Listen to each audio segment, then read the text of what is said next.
sports. We are the fourth. We are Florida.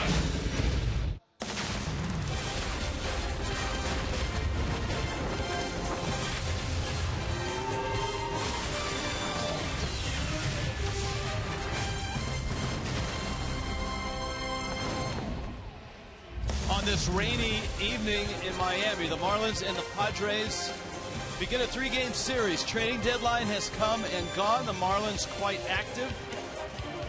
The Padres not so much, because they are hanging in there in the wild card in the National League. San Diego, a hot team. Marlins know that.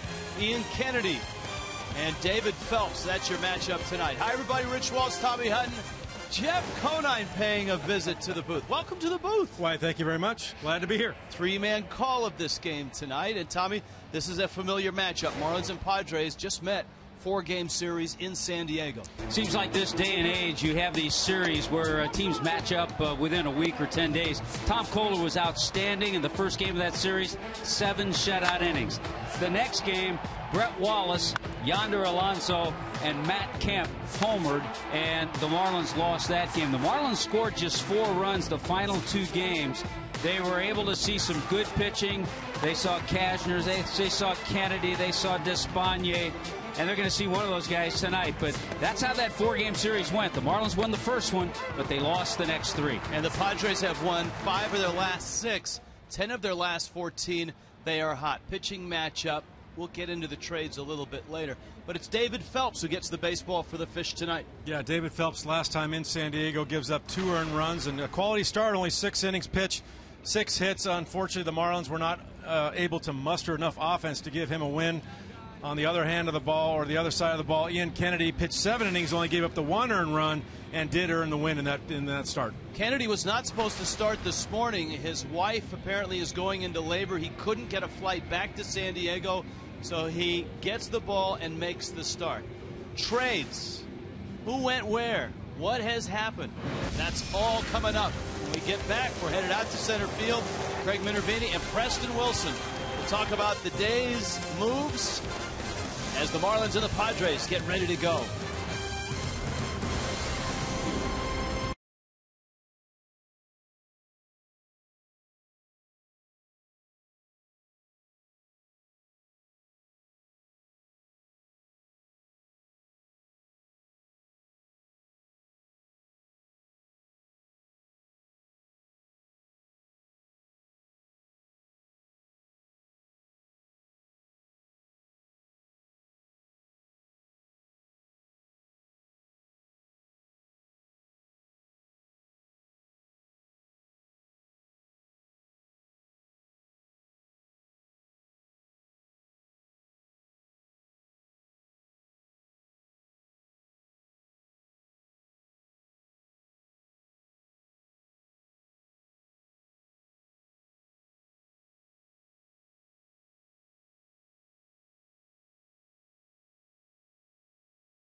deadline, the non-waiver trade deadline, expiring at 4 p.m. There's a sense of relief for some, not for all. The Marlins made some moves. We'll go through them, including the one that was completed after the game yesterday.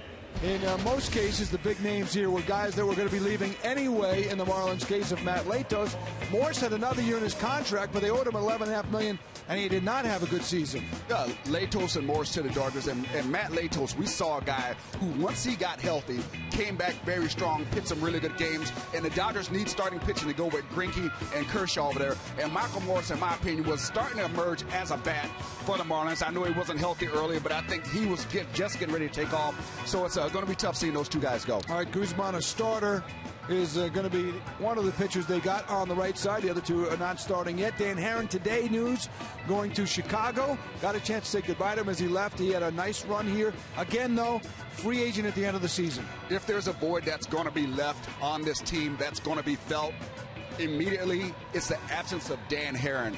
His professionalism, the way he prepared, the way he attacked hitters, just his inventiveness on the mound.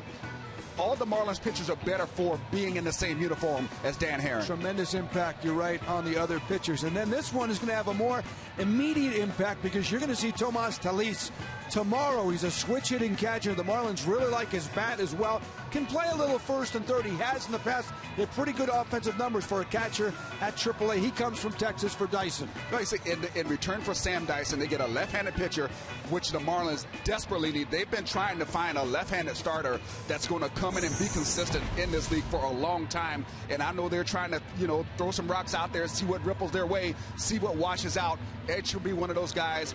But having a switch-hitting catcher, it's never can turn that down. The Marlins did not plan on subtracting Preston, but they did so in terms of now because of their record, right? Yeah, this is not how they drew this up. I think everybody over the offseason had intentions of this ball club being a good competitive ball club, but due to injury, due to subpar performance as well, they're in a position as sellers. And as a person in uniform on this team, you got to realize, you're playing in a situation right now where they've gotten rid of a lot of your guys, and it doesn't look like there's a lot of positivity. But you got to realize you made this bet. The underperformance by your guys, the lack of performance, the bad numbers, that put this team in that position. So now you just got to make it better the best you can. And more opportunities for some of the Marlins now going forward with still a healthy 2 months to go in this 2015 season.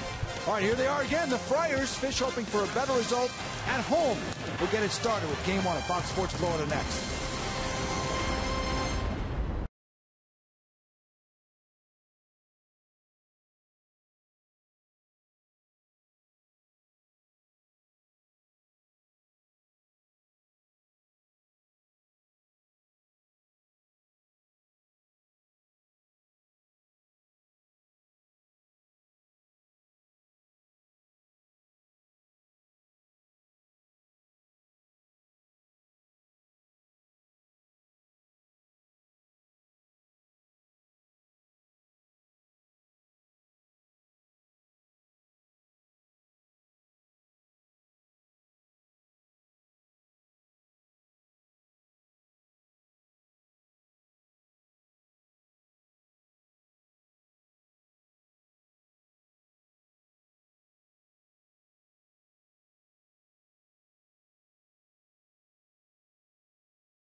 The swinging Friar meets South Beach. Padres, Marlins. Marlins Park. 3-game weekend series. Here come the Padres, and they've got momentum. Winners of 5 of their last 6. Jam Lexus brings you their starting lineup. Will Venable in center. Yangervis Solarte is at third base. Matt Kemp in right. Justin Upton hit the game winner against the Mets yesterday. Yonder Alonso's at first. Derek Norris hit a grand slam in that win yesterday to get the Padres close. Jed Jerko is at second base. Alexi Amarista at shortstop. Ian Kennedy will hit ninth. And there's a good look at David Phelps, the 28-year-old for the Fish. You know, it's not easy, I don't think, for a pitcher to go back-to-back starts against the same team, especially when you have the success that Phelps had his last time out. In San Diego, 6 hits, 2 runs in his 6 innings. Got to mix it up a little bit. You have to see how the Padre hitters adjust. First Padre hitter is Will Venable in center field in the leadoff spot. Pinch Penny brings you that first pitch. I was going to ask you or pose that question to you, Tommy, about facing the same pitcher from the same team in back-to-back starts. I feel as a hitter that gives me the advantage. Absolutely. You have a little better idea how he likes to work the count, what his pitches do, what they do, the changeup, what it does. And he really doesn't have enough time to change anything in between 2 starts. I mean, if you face him in, say, April and not again until August or September, he might have developed something else in his repertoire. Venable fouls that pitch back. So tonight it's actually both ways, because the Marlins will be facing Ian Kennedy, who they also saw last time out. Pat Murphy on the right, Dave Roberts on the left. Murphy, the interim manager, and right now he is 2 under 500. Dan Jennings managing the Fish tonight. The 1-2 hit hard on the ground on a hop. Justin Bohr has it, and he gets to the bag for the first out. Miami's defense tonight is brought to you by BMW. Now we'll take a look at that defense in the outfield. Derek Dietrich starting to get a little more comfortable in left field. Yelich and Ichiro filling out the outfield. Martin Prado, Echeverria, Dee Gordon, Justin Bohr around the infield. Real Muto behind the plate. Echeverria's got a nice streak alive as far as not making errors. Yangervis Solarte.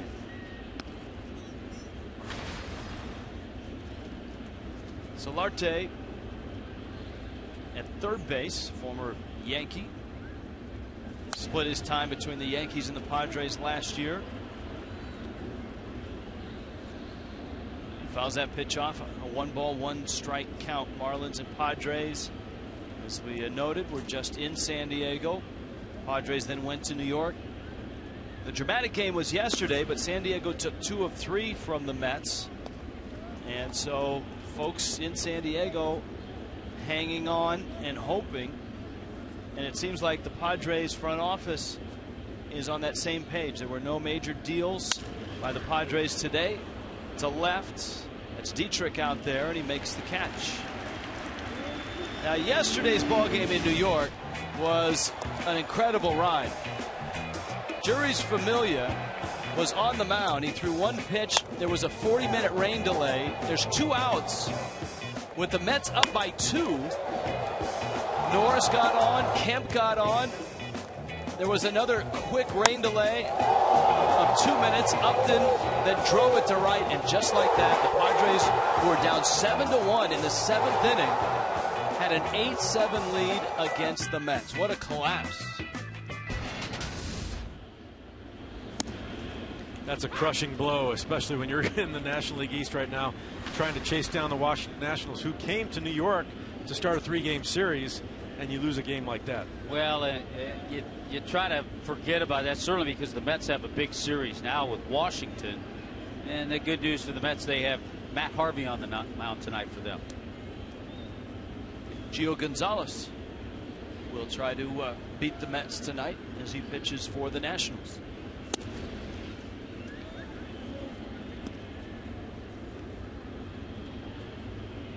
Ball and a strike to Matt Kemp, the centerpiece of the offseason acquisitions for the Padres. And there were plenty of Padres that were trade rumor I guess, fodder, so to speak, over the last few days. Justin Upton, one of those. James Shields in that rotation. He's slated to go in Game 3. But nobody left. Nobody went. There were no big moving trades by the Padres. They did pick up a familiar name. Left-handed reliever Mark Zepchinski. A familiar name, but not an easy name to spell. Oh. Yeah, Craig Kimbrell, his name was tossed out there. Tyson Ross. There's Shields. Be a great matchup Sunday, by the way. Down the right field line into the seats, and it's a foul ball. I think both of these teams, what they did in the offseason at the winter meeting was to really improve their club, and they probably did it more than anyone in the National League. They had more headlines as far as the personnel moves they made, and I think at this point in the season they're probably two of the most disappointing teams as far as where their performances and where their standings are, or position in the standings right now. When we were in San Diego, people were telling us the talk of the town in the offseason was the Padres, with all the moves they made. Not the Chargers, not Comic-Con. 3-2 coming. I mean, you saw the shot of both managers. Murphy, a guy who made his mark in the college ranks, Notre Dame and Arizona State. He was a minor league player and has managed in the minor leagues over the last 5 years for the Padres. He's an interim manager. Dan Jennings took over for Mike Redmond, so both slow starts cost both managers, the original managers, to start the year, their jobs. Center field hit pretty well. Yelich out there, shy of the track, makes the catch. David Phelps goes 1-2-3 in the first.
By Toyota. Let's go places.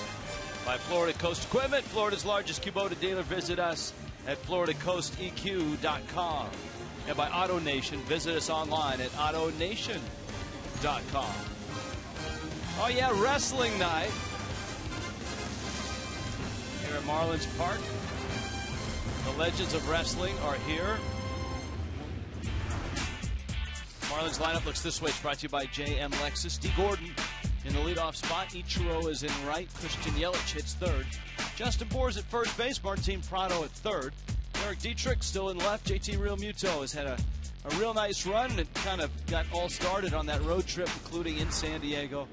Danny Echeverria in the 8th spot. Ian Kennedy delivers a fastball that is up to D. Gordon. A look at Kennedy. Wasn't supposed to be here midday. His wife is in labor. Will be their 4th child. We'll give you updates as we can get them. Kennedy could not find a flight that would get him back to San Diego, and so as a result he pitches.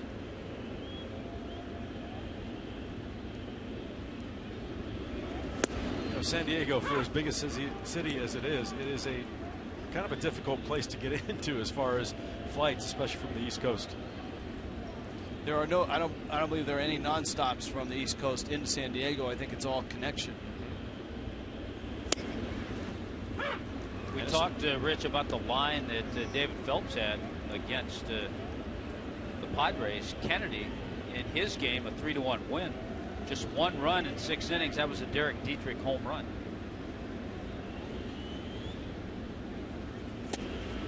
Gordon takes a fastball in. But he didn't have to deal with D. Gordon. D. Gordon at the time was still on the disabled list. Ian Kennedy, a name that was floated out there as a possible trade piece. USC product. Yankee draft pick. In fact, there are 2 Yankee draft picks matched up here in this one. Kennedy, a first-round pick. David Phelps was a 14th rounder. Kennedy 2006, Phelps 2008.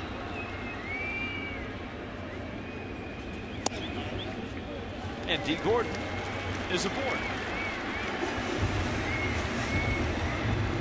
Just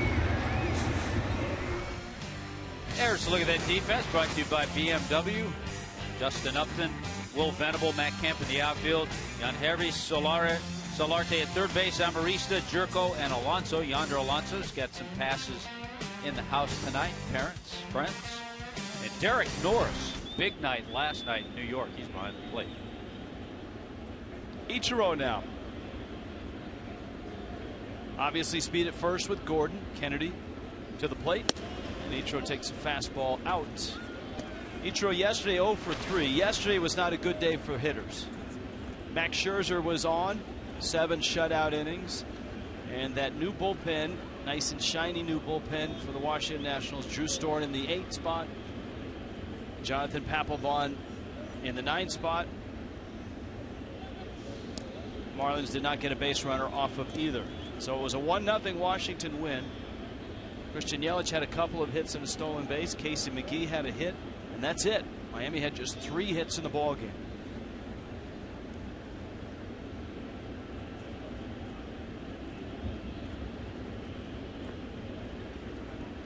You look at D. Gordon's stats on the year, remarkably enough, 371 at-bats and a stolen base to add to those stats. That was his 13th walk of the year. 371 at-bats. And there's the stolen base, and obviously you see his left thumb. He does have a very large protective wrist guard and thumb guard. That's a danger spot. You see the shoe of Amarista. If you know a guy's going head first, a lot of third baseman, shortstop, or second baseman will put that shoe in front of the bag.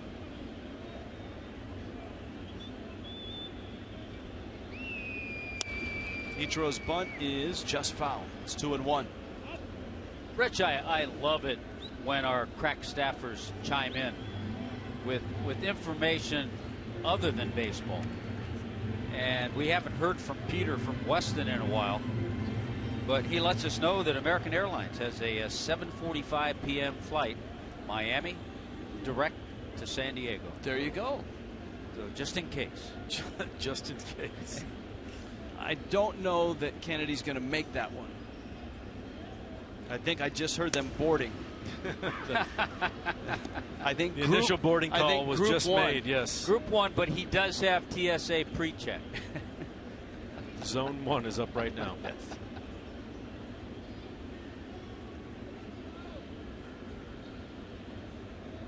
D. Gordon, the runner at second. You got Yelich on deck. Ichiro with a 2-2 coming. At strike 3 called. And Ichiro not pleased either with the home plate umpire Sean Barber or himself. Let's take a look and see. Well, Ichiro knew he had a job to do, and it's a borderline pitch, but it's close enough if you've got that guy at second base to try to get him over. It's a perfect pitch. You saw it on the black and at the knees and right on the corner.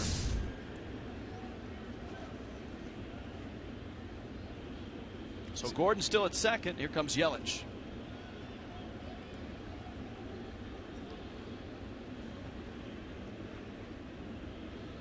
We will get into the news of the day and the big trades of the day.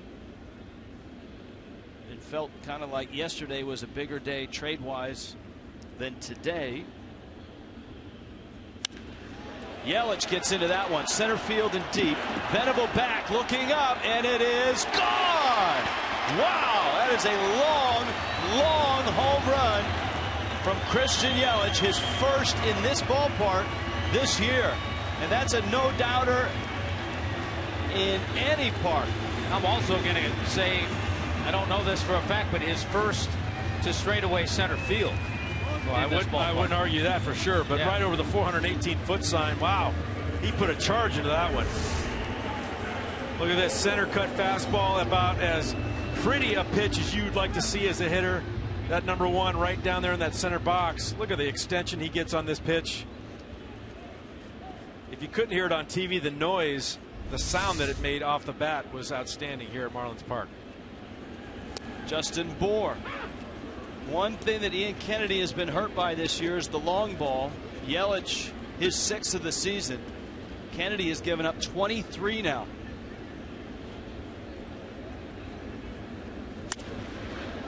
Bour sends that to center. Venable is there. How'd you describe the noise, Jeff? Wow. All right, let's listen. The acoustics here at Marlins Park are, for a hitter, are outstanding. Listen up. That's some serious crack-a-lack. That's some cracking right there. And as a hitter, I know, Tommy, when you go to different ballparks, you take BP. You gave you more confidence in those parks that had great acoustics, and you heard that bat make that crack sound when you're taking BP. You just felt good about it, and especially in a game-time situation like that. I'll tell you what is impressive about Christian Yelich. Every month he has improved his batting average and his on-base percentage. And here in the month of July, came into the game hitting .314 with an on-base percentage over 400.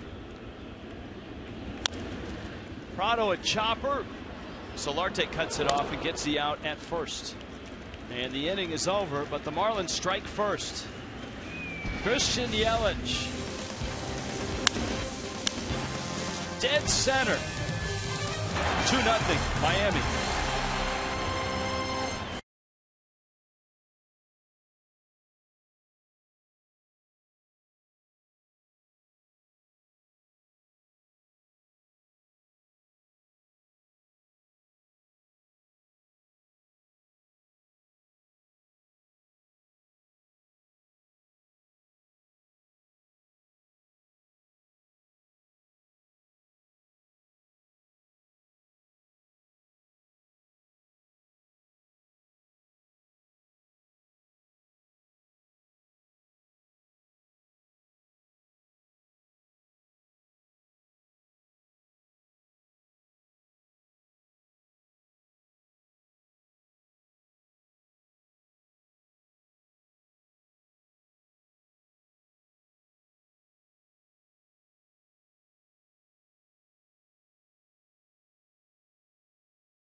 Justin Upton flips it to right. Ichiro is over and there.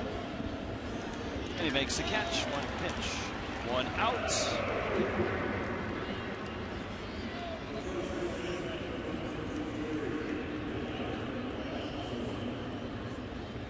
You can get social with social media. Go behind the scenes. Fox Sports Florida at Fox Marlins is both the Twitter and the Instagram account. And you get news straight from Fox Sports Florida and our telecast. They're hunting right now for Jeff Conine's Twitter handle. And they may be looking for a while. Now you haven't joined the Twitterverse yet? Is that what they call it? Twitterverse? Yes. It's like the universe of Twitter is Twitterverse? Yes. I have not. You have to tread lightly in that universe. That's probably why I have not joined that universe yet. I don't know. I just think I would forget about it and people would not follow me because I'm boring. I would say, though, I think your foundation, which does such great work, Joe DiMaggio Children's Hospital, you had the great poker tournament a few weeks ago.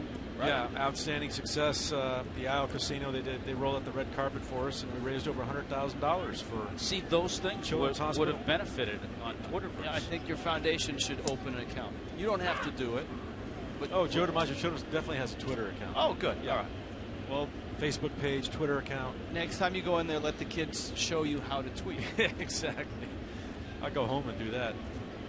Yonder Alonso, former Hurricane, and a guy that traditionally has munched on Marlin pitching.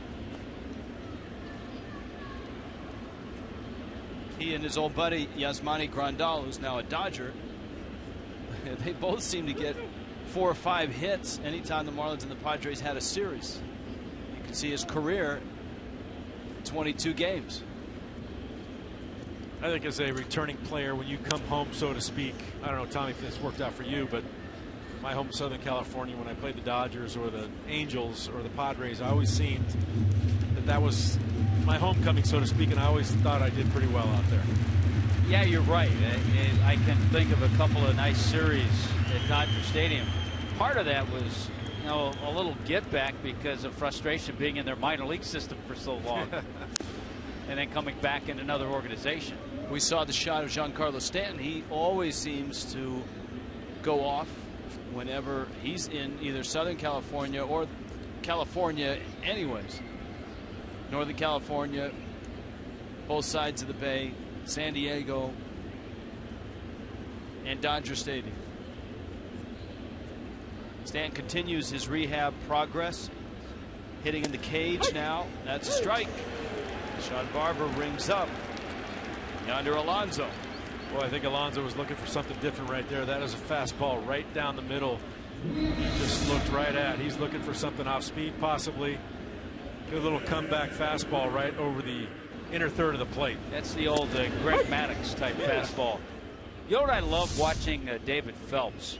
He keeps everything very compact, and I think that's why he's had success as a starter and pitching out of the bullpen. There aren't a lot of moving parts. Real slow, little rock back, compact delivery.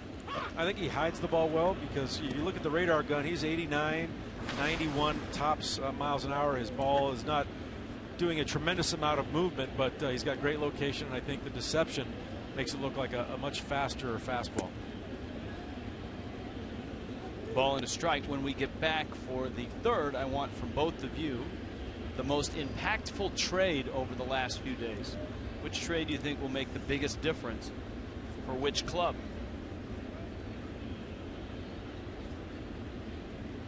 Here's the 1-1. Little squibber, and it just gets foul. Real Muto chasing out there trying to grab it. What a day and night because of the long rain delay Derek Norris had against the Mets yesterday.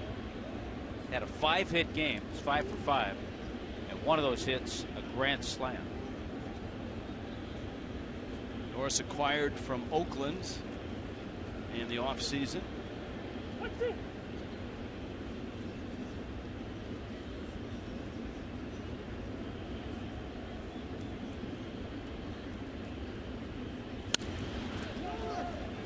Long way from home is Bohr. Long way from first is Phelps.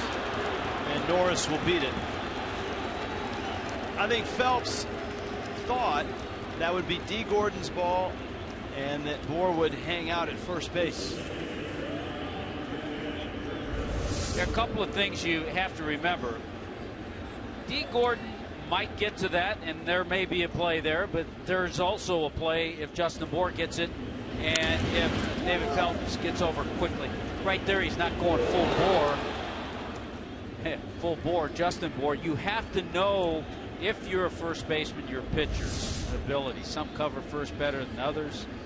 And if you're aware of that, maybe you go to the bag and you let D. Gordon field it. But that's an in-between. I can never criticize a first baseman going after a play that he made easily. Well, I'm with you right there. First baseman, as a first baseman, I want them to be aggressive, go after any play that they can get. But that's on the pitcher there. You think about PFP, what they do in spring training. Whenever you're seeing a ball or see a ball go to the right side, you are to take two big steps at least and get on a good path to first base. And if the first baseman gets it, you keep on going. If the second baseman gets it, then you can shut it down. Jed Jerko is the hitter. In this modern day of defensive shifts, you find a lot of first basemen against right-handed bats way off the line. And that's where Bour was. Watch where Bour is at the start of this play. Look where D. Gordon is also. So that's got to figure in David Phelps' decision as well.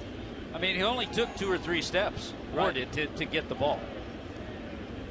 That's also a pitcher's responsibility to look at his defense and know where they're playing, knowing that anything to the right side, I've got to get over and cover that base.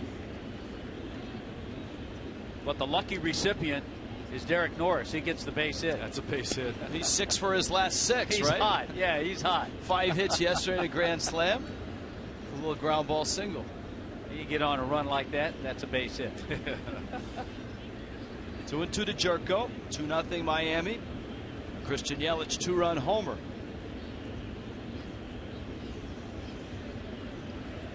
Norris is running, and Jerko hits it right through the gap into right field.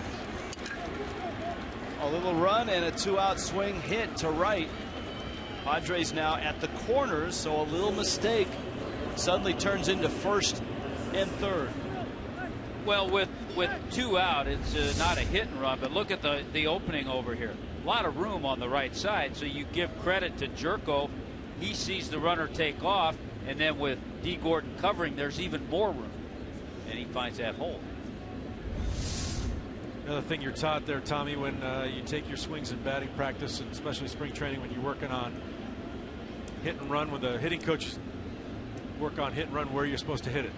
As a right-handed hitter, you're supposed to hit it to the right side of the field. He did his job perfectly. In that case, Niner, you're a right-handed hitter. They're 2 out, so you don't have to swing. The hit and run's not on. You see him take off. Does it lock in? You get triggered? Hey, I got a shot. There's a huge opening over there on the right side. You know what? I always froze as a hitter. When I saw the runner go, I said, I'm just going to let him steal the base, and I very seldom would swing, especially or even so on a guy from second base going to third. I would a lot of times, unless there was 2 strikes, I would let the guy try to steal the base. Phelps has fallen behind 2-1 to the diminutive shortstop Alexei Amarista. Mark Grant, the analyst for the Padres, who will be by tomorrow night, dubbed him the baseball ninja. Not real big, lots of quicks, a better defensive player right now than an offensive weapon. Well, Mark Grant has some nice nicknames. When we were in San Diego, he referred to Ichiro as the Sultan of Slap.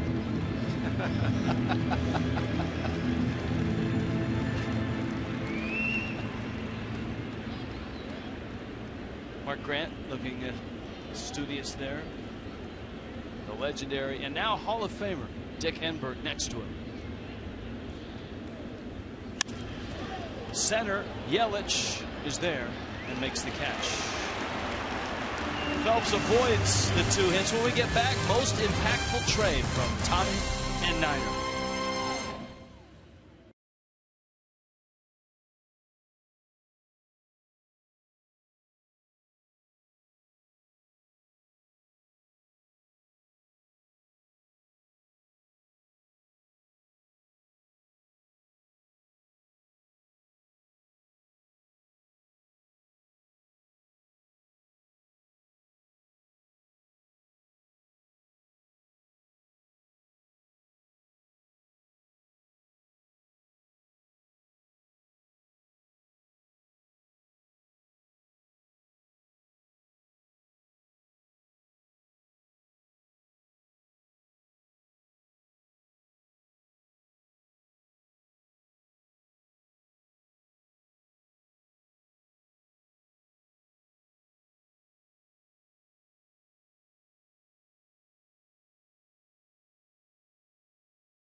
Marlins Day, brought to you by Ram.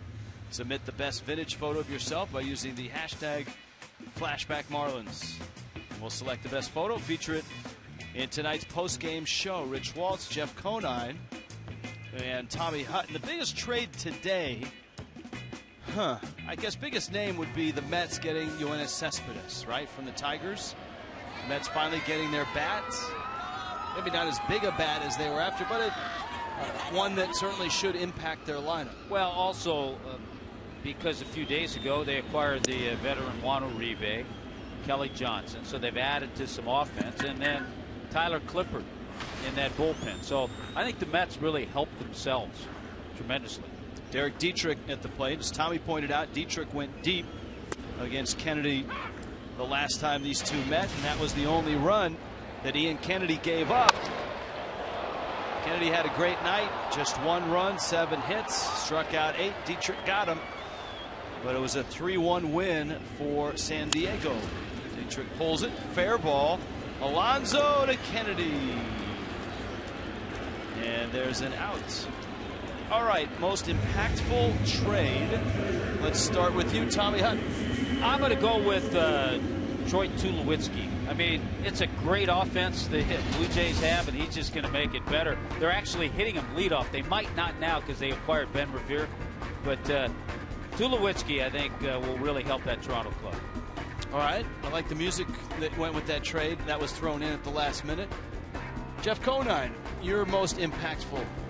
I'm going to go same league, same team, but I'm going the other side of the ball. David Price to Toronto. Yeah.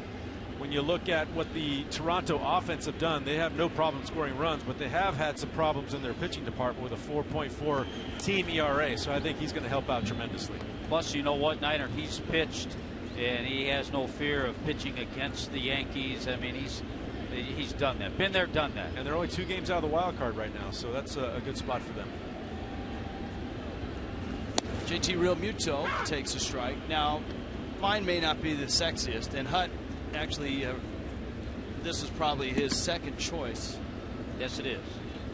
But the Giants getting Mike Leake from the Reds, to me, is a great move. Leake is a guy that's had to pitch in a homer-happy hitter's paradise in Cincinnati, and he takes his stuff, a ball that is never straight, goes to San Francisco into a pitcher's park in that marine layer, joins a great rotation and a great organization. I think that's a terrific pickup by San Francisco. Yeah, I think he'll be a great fit in that rotation. What do you guys make of Carlos Gomez going to the Astros? Obviously, the Astros have a different medical staff than the Mets. Yeah, the Mets nixing that deal with Gomez because they didn't like the medical on his hip. He had some problems with his hip early this year, and that's why they did not acquire him. Realmuto walks on the 3-1 pitch, and he's aboard with 1 out. Saturday Spectacular. Tomorrow night's Colombian Heritage Night. All-you-can-eat seats are in play for just $35. And Jeff Conine will be bumping and grinding to Salt and Peppa hip-hop legends, presented by Lexus. Marlins.com for details. Here's a Danny Echeverria. Also, when you talk about trades and you look at what the New York Mets did late today, is Yoenis Cespedes from the Tigers on an offense that is dead last in the National League as far as average is concerned, and dead last as far as runs scored, with the 3rd best pitching staff. So that could be a big boost to that team. Pitchers were the headlines, and starting pitchers the headlines. Obviously, Johnny Cueto, Kansas City, Cole Hamels to Texas, Price to Toronto, as you've mentioned. Some of the big name closers, including the one that's out in the Padres bullpen, or will be midway through the game, Craig Kimbrell, did not move. Aroldis Chapman did not move from the Reds.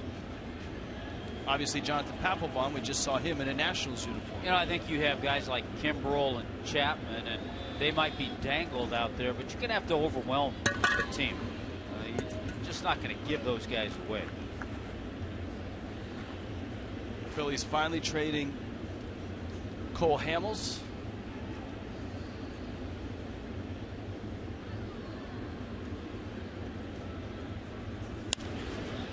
Echeverria, a little pop, shallow right, and it is in there for a hit. Real Muto to second. And here comes David Phelps. Little phantom cam. Yeah, you expect a lot of vibration on a ball like that. Those are good vibrations, though. The sting goes away very quickly when that lands in the outfield grass for a base hit. So you could call that a Beach Boys hit then. Only a Beach Boys reference from a guy that was born in Pasadena, where the little old lady or the little Deuce Coupe. Yeah, that was Janet Dean was the little old lady. From Pasadena? One of those two, yeah. Little Deuce Coupe. But had to use a Beach Boys reference.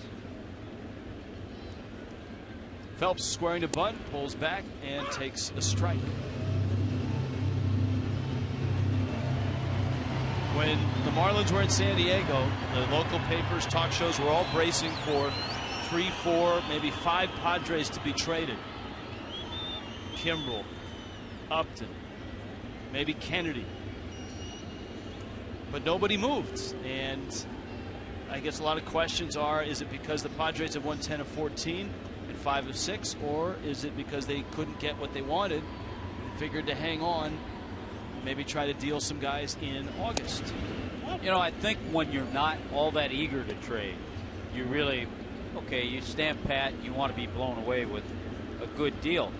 The other thing I remember reading in San Diego, ownership said that the series with the Marlins was a big one, and depended on how they looked in that series. Well, the Padres won 3 out of 4.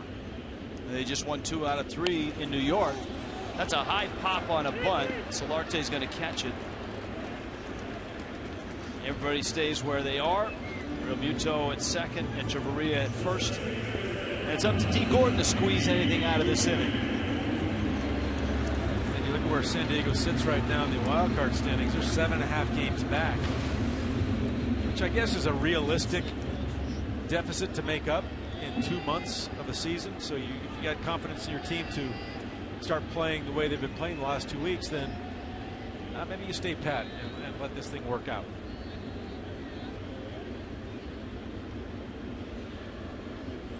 Gordon walked, stole a bag, and then trotted home on Christian Yelich's long home run. Those are the only runs of the ball game.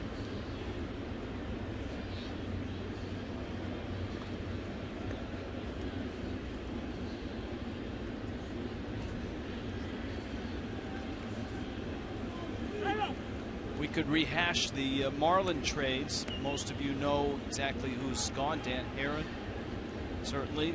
Matt Latosa and Michael Morse yesterday. Sam Dyson to the Texas Rangers. A 1. Swing and a miss. I think if you're a Padre fan, just to get back to their situation, the only way you're bemoaning them a little bit is because you've seen what the Giants have done. They helped themselves with Leak. What the Dodgers have done. And those are the teams that are ahead of them.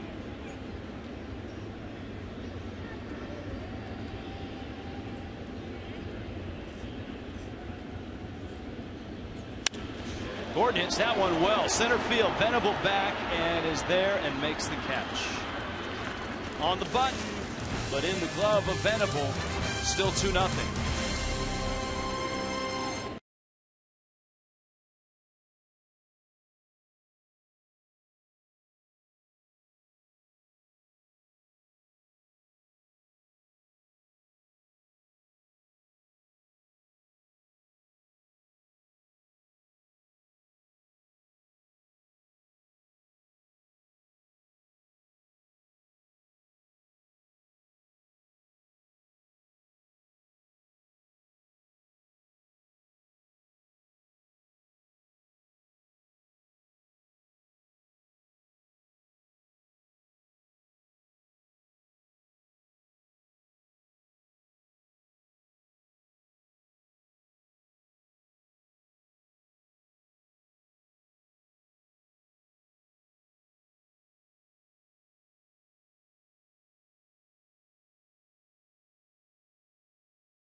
in the dugout. Solano has rejoined the 25-man roster. Now, after all the trades, the Marlins have some spots to fill. They haven't filled all of them. Some moves today. Donovan Solano reinstated from the paternity list. Jose Urena not only up from New Orleans, but into the rotation, and he'll start tomorrow. Jeff Baker released. Baker playing with some broken ribs, and we wish Baker the best.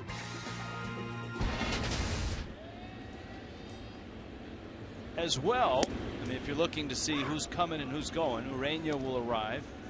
Tomas Telis, switch-hitting catcher, a 24-year-old who was acquired in the Sam Dyson trade, will join the Marlins tomorrow.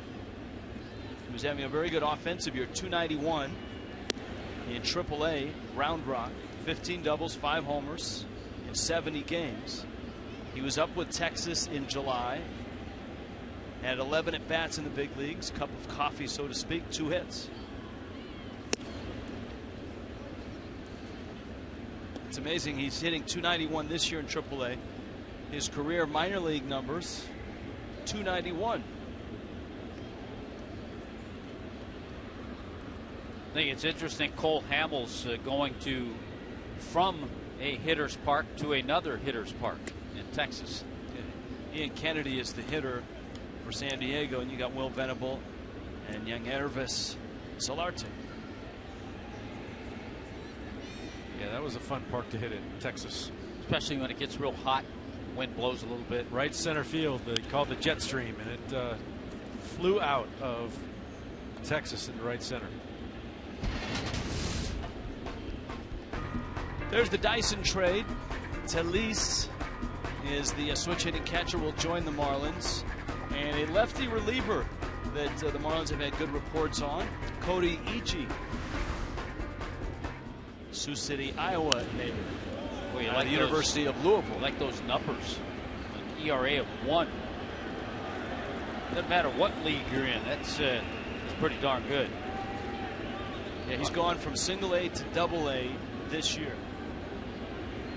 A lot of teams in contention for that American League wild card right now. 6 teams within 4 games of that second wild card spot. So Texas is right there, only 4 games out. I think a lot of people were surprised with some of the issues the Yankees are going through, even though they have a 5 or 6 game lead, that they didn't make any moves.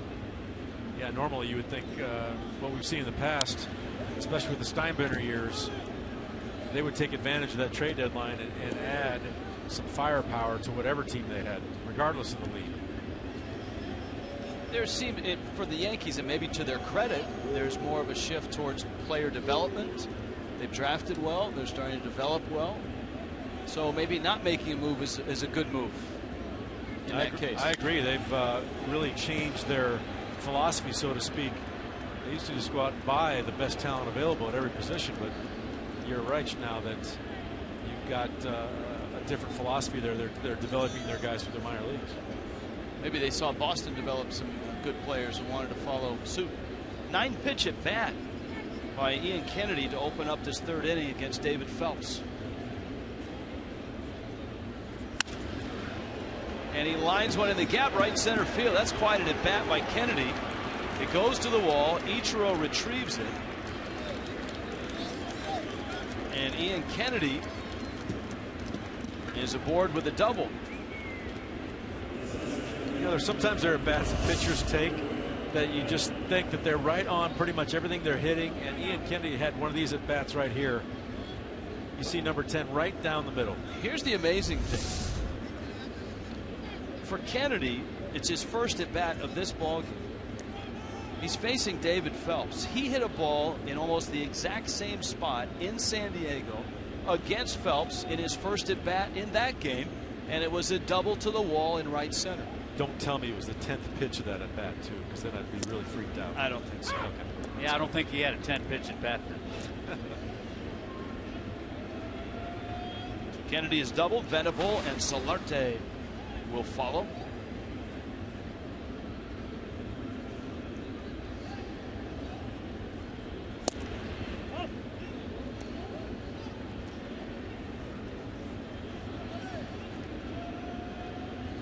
So the Dodgers didn't get a top of the rotation guy to plug in Not at the top of their rotation, but in the middle of the rotation. They settle for Alex Wood and Matt Latos. The Cardinals trying to all of a sudden add a piece. Matt Holliday's quad injury resurfaces. Brandon Moss goes from Cleveland to St. Louis.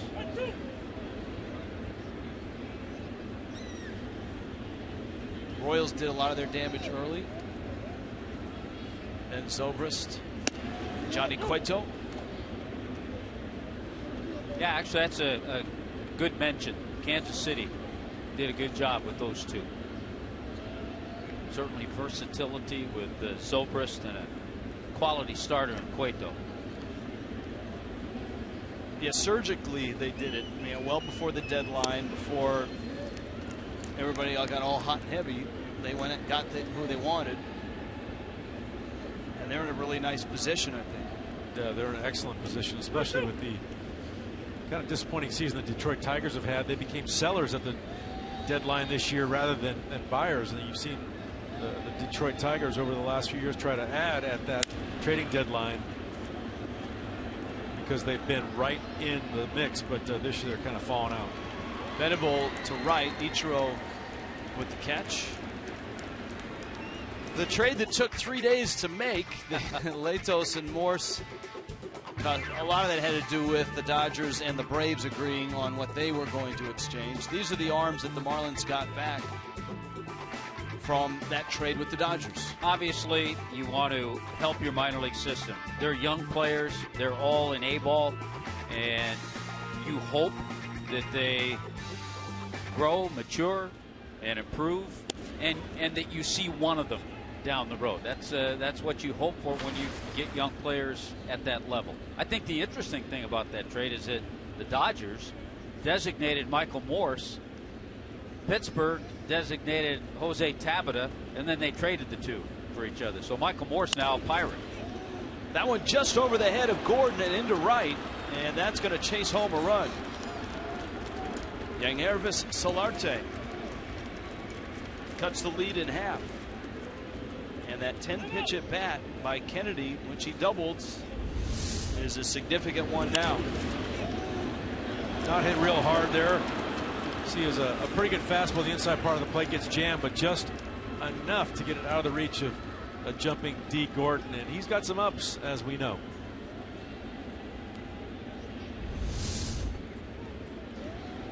Like to see D in a little slam dunk contest. Marlins wouldn't, I don't think. No, they wouldn't. But,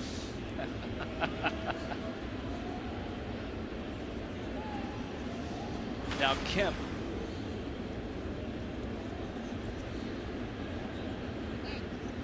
I think, and we talked about this, guys, on Marlins Live pregame.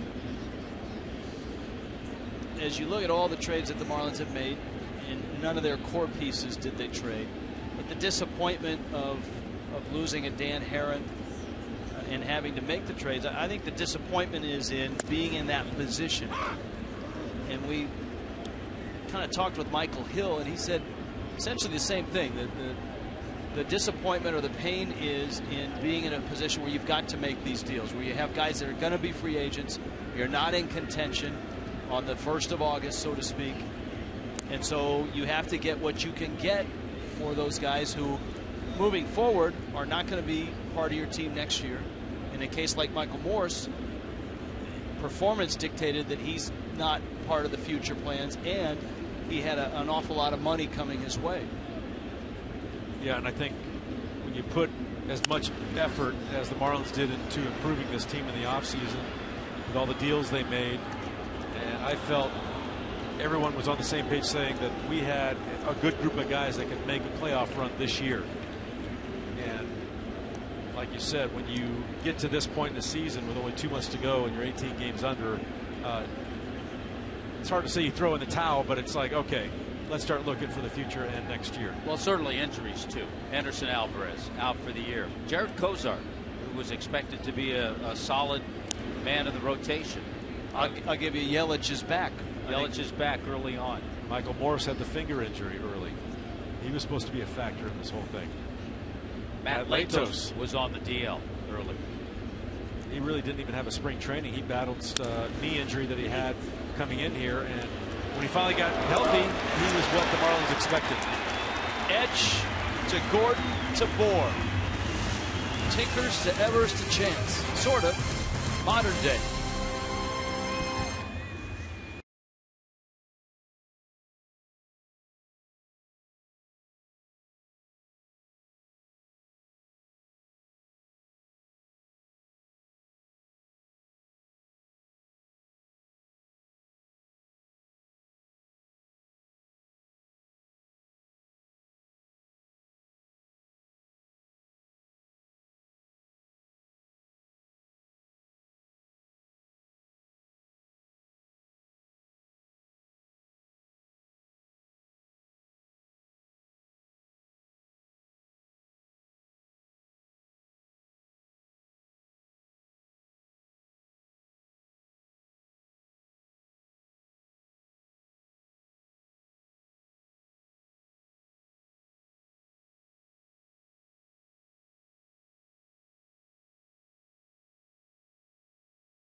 Sunday, it's one of our favorite days. It's Bark at the Park. 1:10 start, Padres, Marlins. You got the Pepsi 4 for $74 pack. Bring your dogs for Bark at the Park. Humane Society of Broward County is the sponsor and the beneficiary. It's a great, great charitable day. Fans get a Marlins All-Star poster courtesy of Franklin Dye Communications. Go to Marlins.com today. Of all the teams in baseball, the Marlins are one of the more successful with their Bark at the Park. For whatever reason, there are, per, I guess, head count or paw count. The Marlins always have a great turnout. And the Humane Society is always with us. That's a fun day to see the dogs, see the owners, get the interviews, see the outfits. And a bunch of dogs get new homes that day, too. Yes.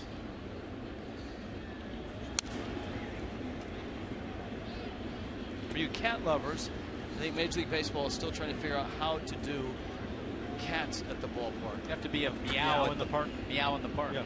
Yeah, you may have. I don't know though. I don't know how that would work. It might be fun, but Ichiro, nice play there. Solarte across the diamond in time to get the out. Yeah, it's a good reaction play, and that's what third base is, a reaction position. A couple of steps. Solarte across the diamond gets Ichiro by a couple of steps, but a lot of times that ball gets by many third basemen. And you see the urgency in Solarte getting that ball across the diamond because he knows Ichiro can still run. Here's Yelich. Hey, we talked about his home run, his first this year at home.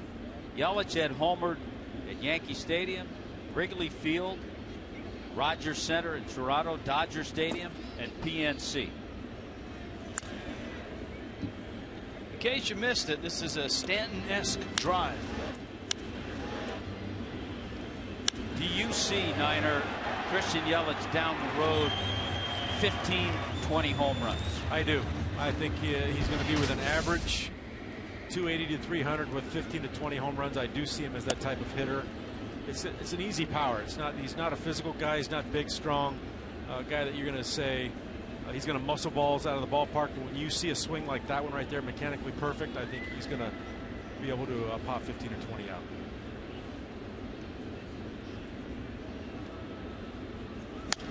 Amazingly, he's hit 19 career home runs and just 3 here at Marlins Park. That one by far the longest of his previous 2 here in this ballpark. Yeah, that's 430 plus feet. Yeah. And when you look at what he's done since June 27th, Yelly, he's 4th in the National League in hitting at 354 and 6th in on-base percentage at 441. So after a slow start, he's done very well the last month of the season. Well, you see his backswing there caught the helmet, Derek Norris. Yeah, you can hear it. Norris is okay. The one thing about Yelich, though, I don't, and correct me if I'm wrong, but having watched Christian now for almost 2 full seasons, ouch, Norris is all right. It doesn't seem like his swing is affected by this ballpark. It doesn't seem like he gets frustrated with it. He's a, gap to gap line drive guy. And there are some hitters that you watch who will hit the ball 410 feet to center field and get frustrated, and it changes their swing. You buy that? I do. I don't think it gets into his head, so to speak, this ballpark. I know that a lot of guys want to hit those home runs, but I think for him it presents opportunities as well for extra base hits. Amarista throws out 4.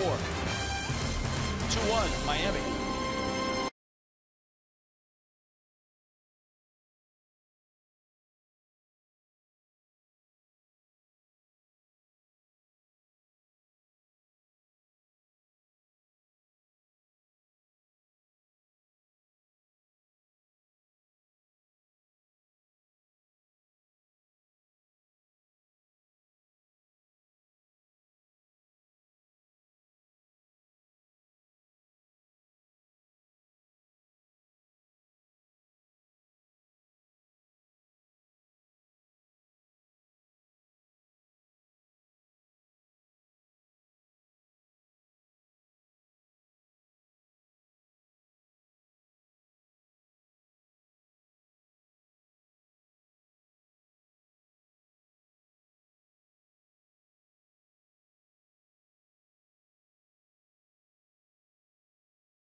Our opener presents an opportunity for Jeff Conine to visit the booth.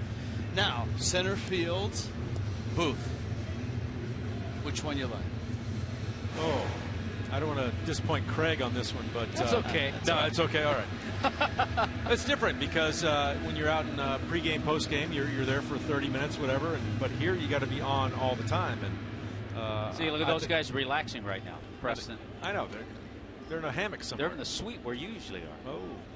And it is fajita night in the suite, so I am missing that. A little disappointed about that. You know how many nights there are where we know we'll make a Jeff Conine reference and the camera will shoot you in the suite, and Tommy and I suddenly have that realization that the food is really good because I'm always eating, and that they don't let us in. Yeah, fajita night, lobster rolls.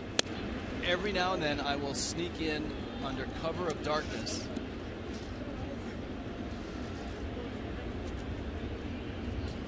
Well before anyone gets there.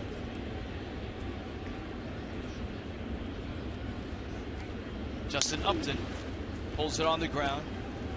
Martin Prado across the diamond just in time to get Upton. Let's check in with Craig Minervini. Craig? All right, thank you very much. It is Legends of Wrestling Night, and this guy is not only a good friend, because I worked with him a long time ago, but literally one of the great wrestlers of all time, one of the hardest workers, and took some of the hardest falls, too. Mick Foley. You know him as Mankind, Cactus Jack, Dude Love. Thanks. How are you? Thanks, Craig. Took some falls. Okay. Are you ribbing me with this thing? You keep moving it around. Let me talk, Minervini. All right, there's a guy out there, he knows my name because he's saying it a lot. For the most part, it's great to be here, right here, for the most part. You wrote 10 books, including, 4? Some bestsellers, by the way, that got great reviews from even non-wrestling fans. Why writing for you, Mick? We consider ourselves kind of storytellers in the ring, We're telling stories with our bodies and facial expressions. It just seemed kind of like a natural extension to, tell tales on the written page.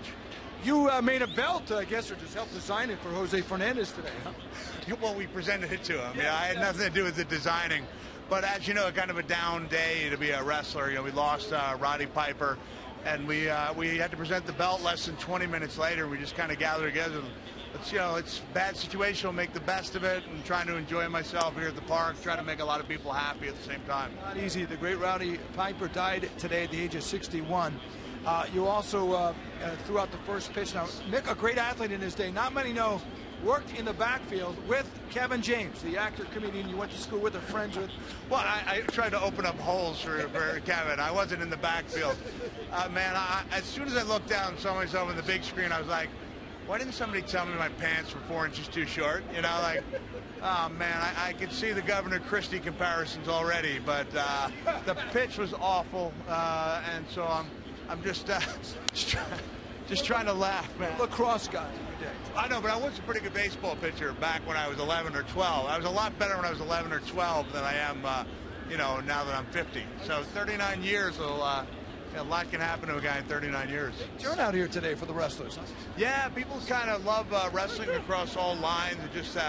We seem to fit in anywhere, and there's at least a couple players in every team who are big wrestling fans. Good to see you, Mick, as always. Always a pleasure. I appreciate that. Mick Foley, and that book, by the way, Mankind, really is a great read. Back to you guys. All right, thank you, Craig. Yonder Alonso, 2-1 Miami.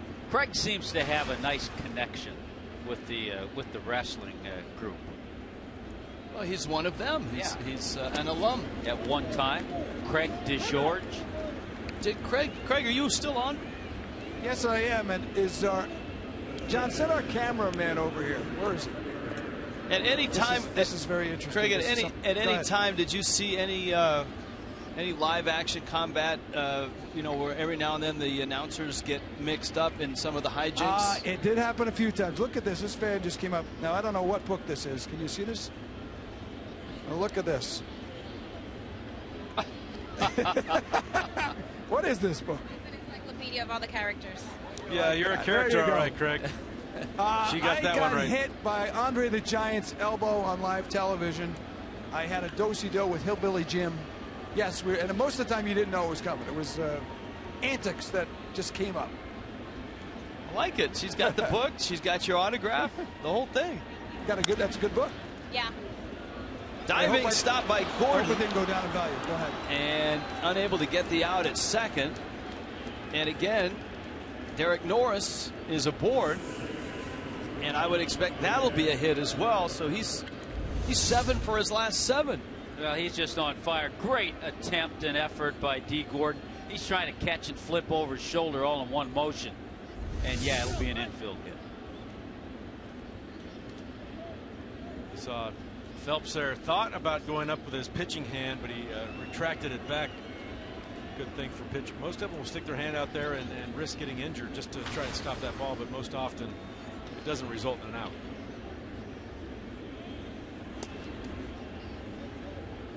Jed Jerko, the hitter for San Diego. 2-1. Miami on top. Christian Yelich, 2-run homer in the first. Padres got a run in the third. Yangervis Solarte knocked home the starting pitcher, Ian Kennedy.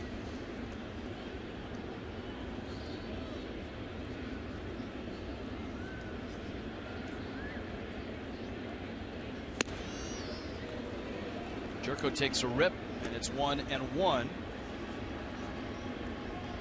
Nationals and Mets are in the bottom of the fourth.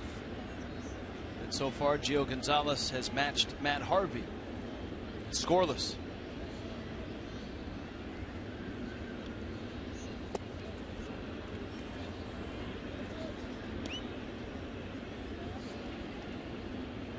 Jerko, the West Virginia product.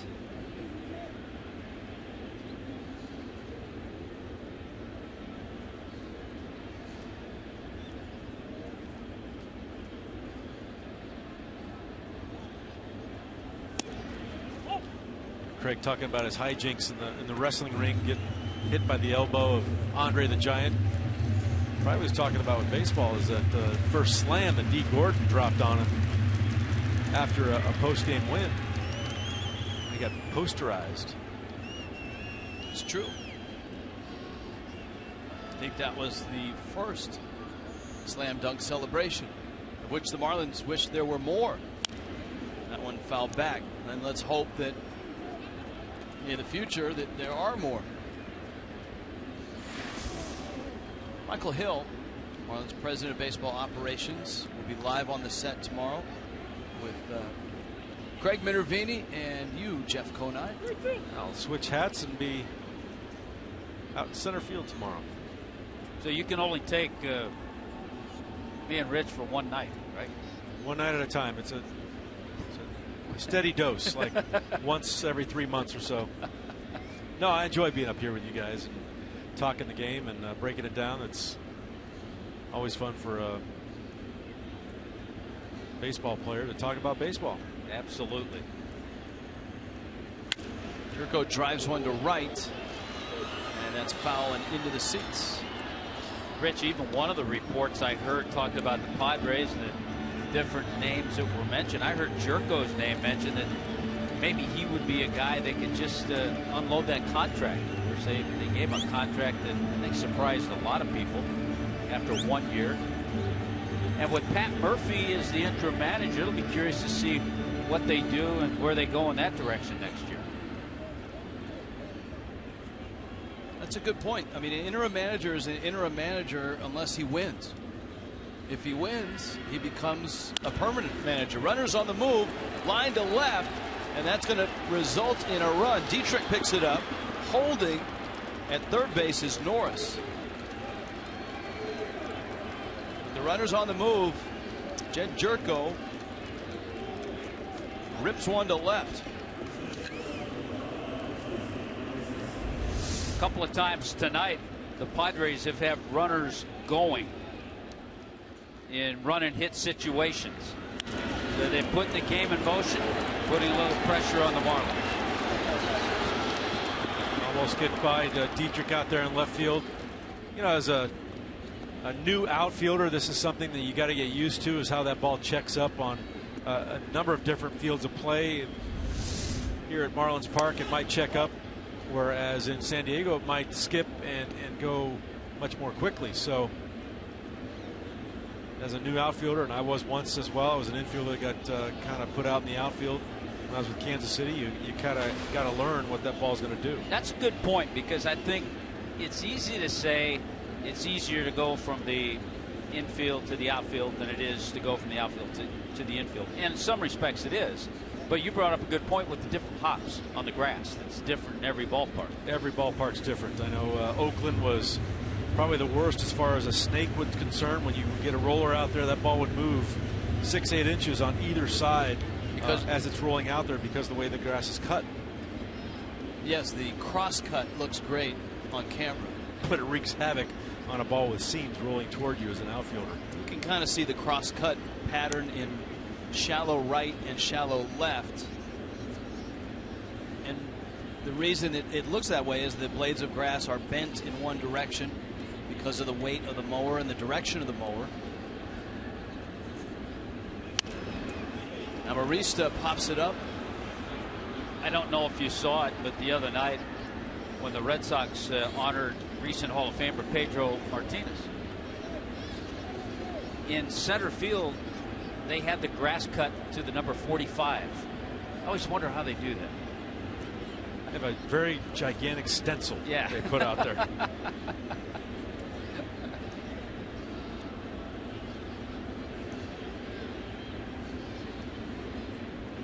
Padres have tied the game. It's 2-2, and they're threatening here with one out. Amarista Phelps to first. Jerko dives back in. Derek Norris across the diamond at first. You can never rule out. Of course, you have a pitcher who doubled his last time up, but On a 1-1 count with one down, you can never rule out a squeeze.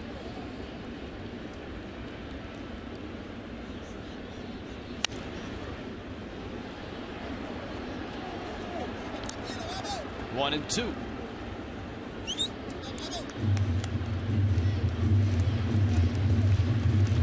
It's a wonder that that play isn't used more often in the big leagues, don't you think, Tommy? I mean, when you look at the times we've seen it executed, it seems like it's more successful than it's not.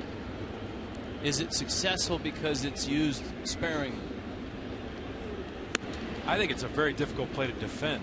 You know, it is the element of surprise, and the only way you're going to get a telltale sign that there's a squeeze on is usually the hitter gives it away, or the runner breaks too early and the pitcher recognizes that. But a lot of times they're not looking for it. They're so worried about throwing a strike at that point that I think it's a pretty successful play. And it doesn't have to be a perfect bunt. No, either. And in this case, at first and third, it doesn't have to be a suicide squeeze. It can be that push a bunt up the first base line, runner trails the third baseman down the line, and depending on what you do with the ball, you can score a run pretty easily that way. But now with 2 strikes, obviously he's going to see Amarista swing away. Phelps misses outside. Now I would imagine also with the count 3-2 with 1 out, the way the Padres have played this game tonight, you can almost bet that Jerko's going to be on the move from first base. Now it's a 2-2 game, but for the Padres, they look at the scoreboard, they see the pitch count. Phelps 84 pitches. And there's 1 out here in the 4th.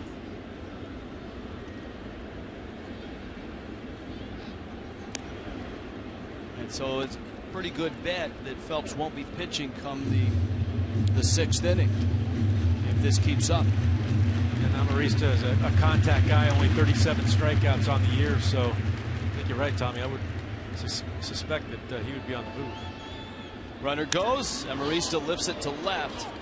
This should score the run. Norris tags. Dietrich's throw. Air ball.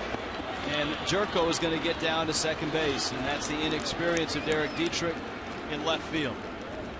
Yeah, absolutely. You know that as a left fielder, especially here in this ballpark, if I've got to go back at all from my position, there is absolutely no chance I'm going to be able to throw that runner home. You need to throw that ball to second base and keep the double play or keep him out of scoring position. There's a lot of room out there, and it's probably too far for Yelich to get over and let him know. But a lot of times you need to get some help, especially with the inexperience Dietrich has out there. But that's probably the first time we've seen him make a mistake in left field. So an aggressive inning by the Padres. And right now the net is 2 more runs and a 3-2 lead. And here's Kennedy, who doubled off of Phelps last week, doubled off him in the 3rd inning. Outstanding base running by Jerko, by the way. He was running on the play, saw it was going to left field in the air, got all the way back to first base, tagged, and then got to second base to be in scoring position.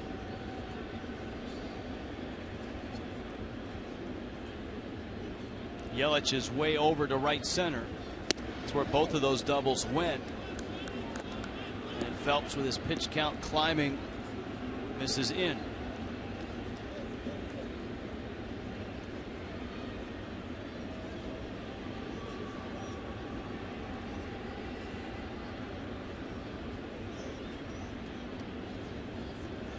Chuck Hernandez at the phone.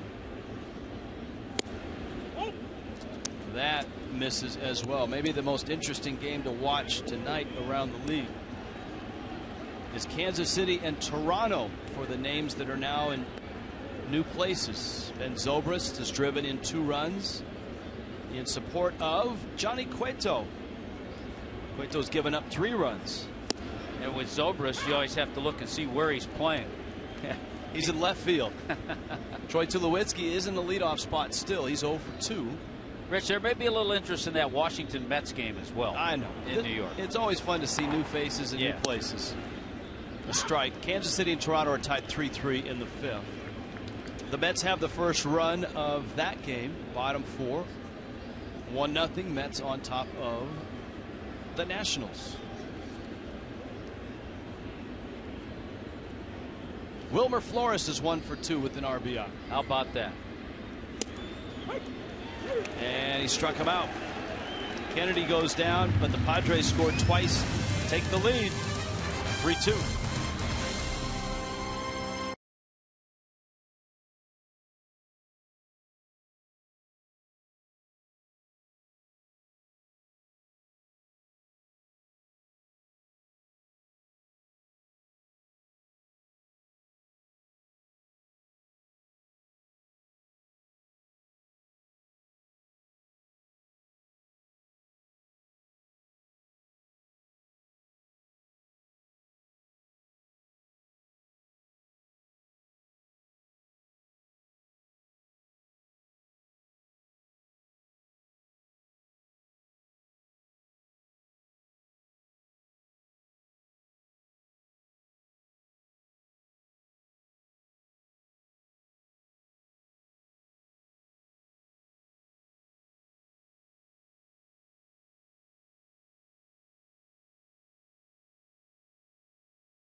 Of tough by 5-Hour Energy shots. Have you tried great tasting 5-Hour Energy lately? By Checkers Mix and Match, our famous Big Buford and Big Chicken Deluxe. Get 2 for $5. Checkers, it's in the bag. And by Subaru of Pembroke Pines, price, service, selection. You're gonna love us. In Miami tonight, Padres and Marlins. First of a 3-game weekend set. Coors Light, cold, hard fact. Pat Murphy, interim skipper of the Padres. Since June 2nd, 9-4 versus the East, 5-1 this week. Trending upward are these Padres. They've won 10 of their last 14. And 5 of their last 6. The Marlins contributing 3 of those 5 wins. They also took 2 of 3 from the Mets in a dramatic 3-game series in New York. That might have contributed, Rich, to why the Padres kind of stood pat at the trading deadline and didn't make any moves. They felt that with the way they're trending up right now, they might have a shot at making that National League wild card.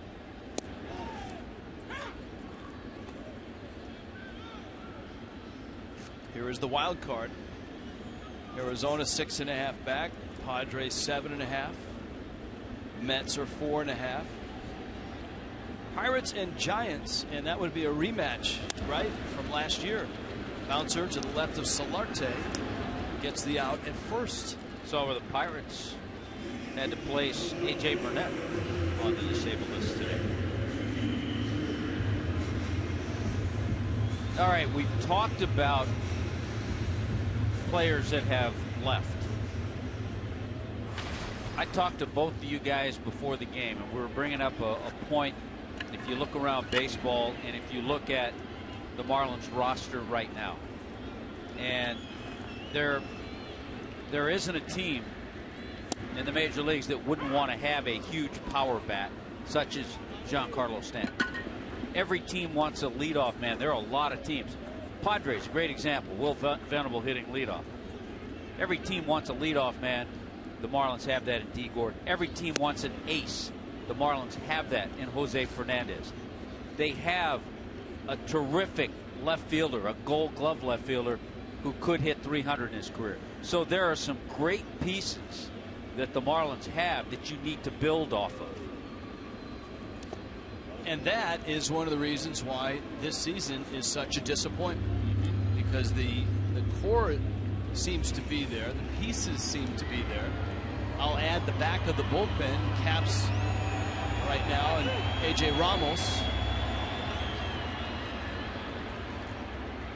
But you look at the other pieces that they did add that they felt that were going to make this team a whole and a contender were underperforming, and unfortunately a lot of injuries came into play. The ineffectiveness of Steve Cishek early in the season.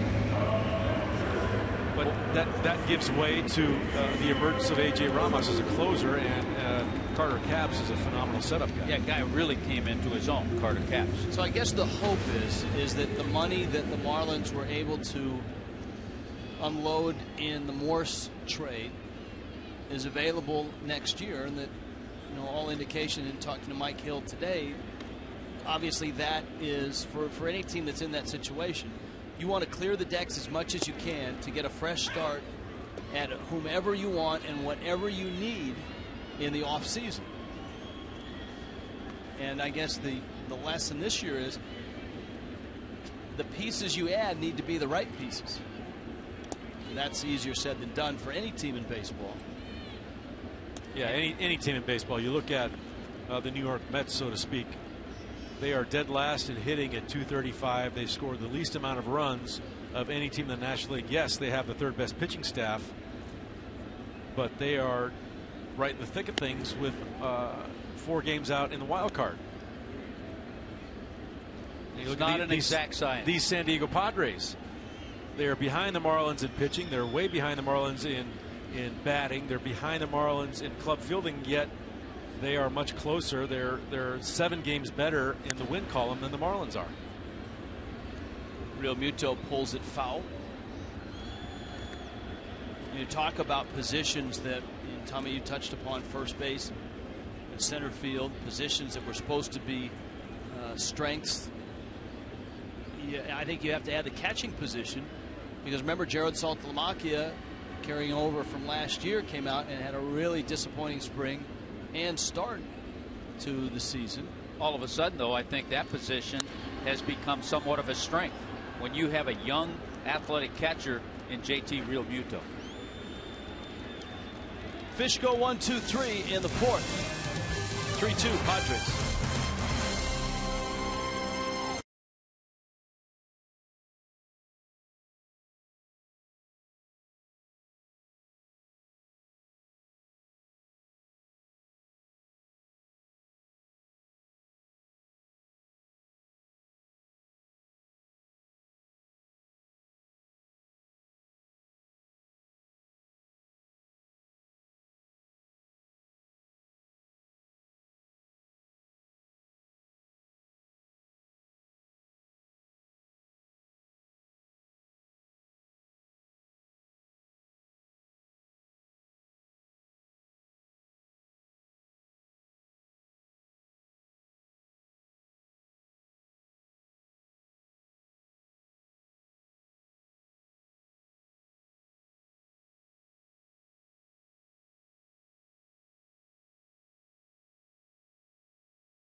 In Miami tonight, the Padres are run better.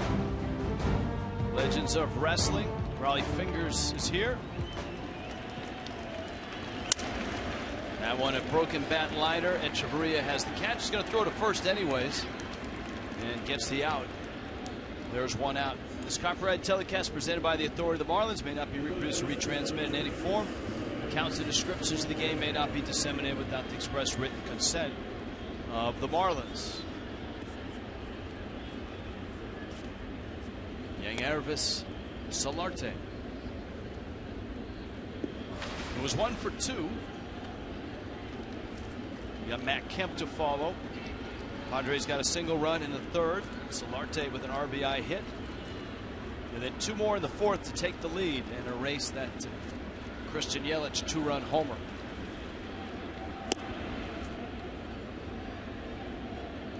Yeah, Phelps making just his second appearance. We talked about it, back-to-back starts.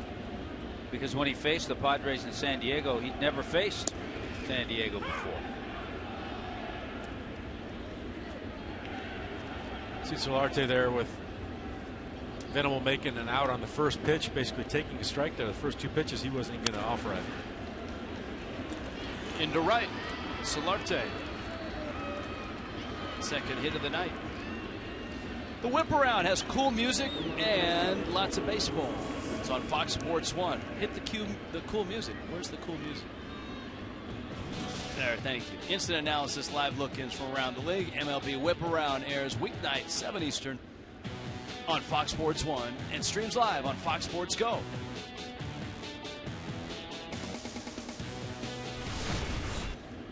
What do you think, Niner? Cool?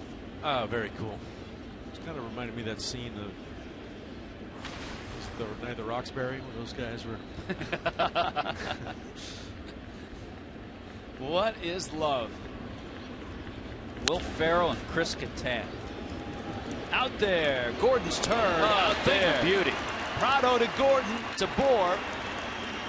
Phelps gets a double play, and the Marlins get out of that 5th. San Diego up a run. Matt Kemp bounces into a double play halfway through in Miami.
Monday, 3-game series. All you can eat canned beef, Frank's, peanuts, popcorn, nachos, Pepsi, and Aquafina water for just $30. All first responders with an ID get complimentary tickets on South Florida Heroes Monday. It's presented by Outback. Go to marlins.com. Denny Echeverria leads it off. And Ian Kennedy throws one in the dirt. Echeverria single back in the second. David Phelps, D. Gordon. So it's 8-9-1. Phelps is at 96 pitches. Well, that was just what the doctor ordered last inning, with a quick inning with a double play by Matt Kemp. Well, Brad Hand will come in. But how about Phelps? 31 pitches in the 4th inning, 5 last inning. It's not unusual around baseball. Gio Gonzalez is leaving in the 5th inning of that Nationals-Mets game.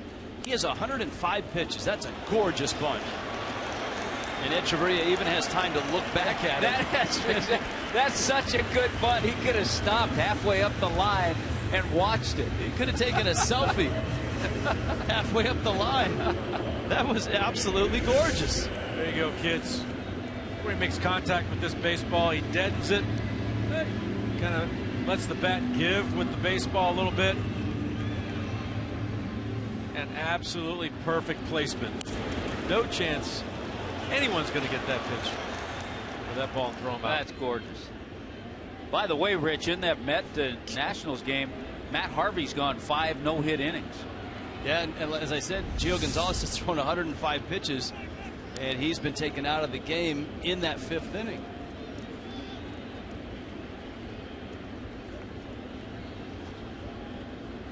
Well, the Padres had that stirring win against the Mets yesterday. Marlins will see the Mets on Monday. And Phelps trying to push Echeverria up a base.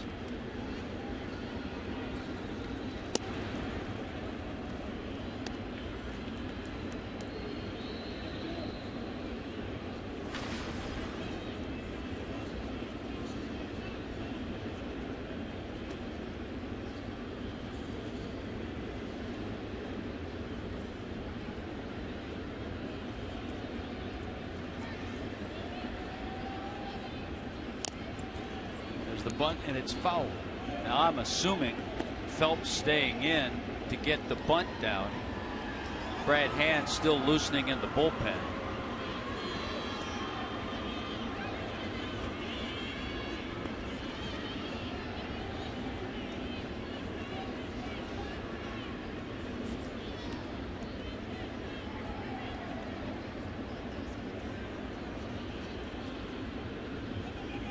Phelps in his first at bat was trying to bunt, and he popped it. This is the bat that he's got right now. He popped up a bunt back in the 2nd. Are different bats better for bunting? Yes, that was no good because it wasn't successful. So we're going to try another one. Yeah, he grabbed the bunting bat. And I tell you what, over my career, I've gotten autographs from numbers of different players, and you look at the difference of the bats here, and Tommy, I'm sure will know that. I'm sure you both know this name, but John Smiley, pitcher, left-handed pitcher, left-hander for the Reds, was it? Yes. At one time, I asked him if he'd sign something for me. He signed a bat, and it's the largest bat I have in my collection. It's probably 36 inches, 36 ounces, and he said, I asked him, oh my God, you swing the biggest bat I've ever. Well, I don't swing it. That's what I bunt with. It's his bunting bat. He wanted the biggest piece of lumber he could possibly get to try and lay down the bunt. Makes sense. Smart. Until the third base coach gave him the hit and run sign. Yeah, then that thing was not getting off the shoulder. It was a log. Count 2-2. Echeverria, good speed at first. Phelps still bunting and missing. So that one didn't work either.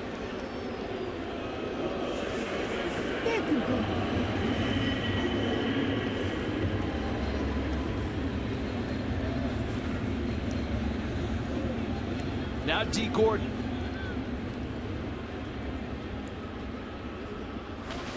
You know, it's amazing. I don't care how much pitchers, hitters practice bunting off a batting practice pitcher. It's not the same.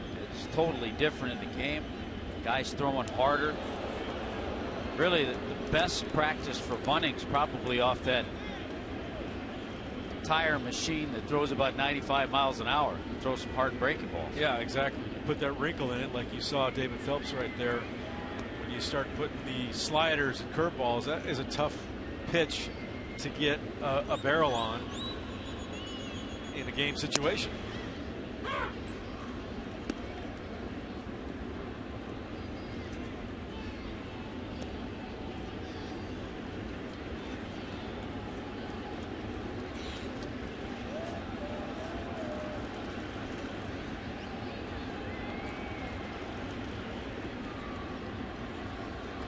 D. Gordon has lined out and walked. Echeverria at first. Kennedy has gone over there multiple times.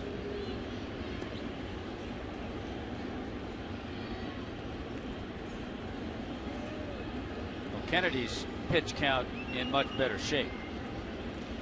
He's at 61 right now. Up to 65 now.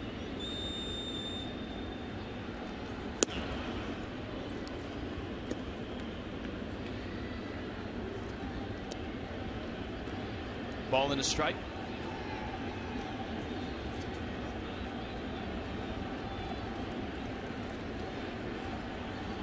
Now, do you acknowledge, Niner, a guy such as Ian Kennedy because he went to USC and you went to UCLA? That's tough for me, Tommy. That's tough to acknowledge anything from USC. It's just that kind of built-in thing, that you tend to raise that lip a little bit, to those guys over across town.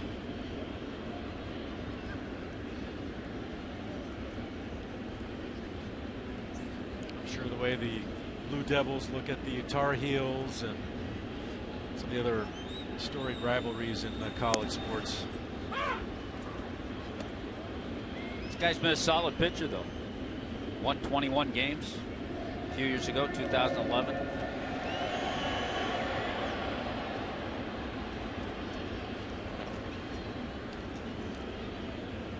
The report from San Diego is that Mrs. Kennedy has not delivered the baby.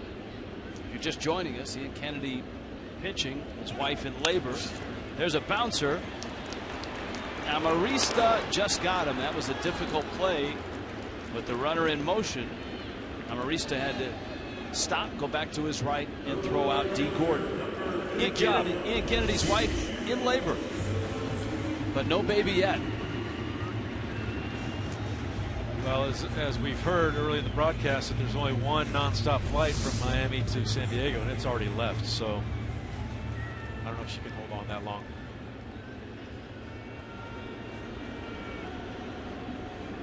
You can always fly to LAX and drive the hour and a half down there. Intro takes up. You wonder what his between innings routine is. You think he goes into the clubhouse and checks his cell phone? That's legal. You can do that. It's possible. We mentioned too that he and his wife have 3 children, 3 daughters. So it'd be a little different if it were his first.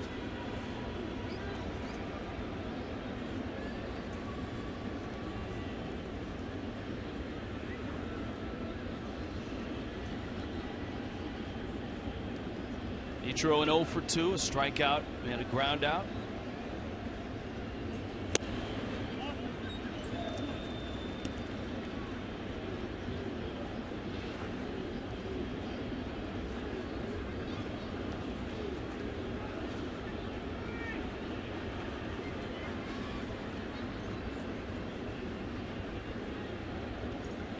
Ichiro passing 2,900 hits. Last night, one of only 38 major leaguers to ever do that. And I think he did it the 2,900 hits in the quickest amount of time, least amount of games in any other major league history. It's just his 15th year. But what do you have? 10 consecutive years of 200 hits? Major league record, 262 in 1 year. He swings and misses at a high fastball and strikes out. Padres 3-2 over the Marlins.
sixth inning. Great charity partner.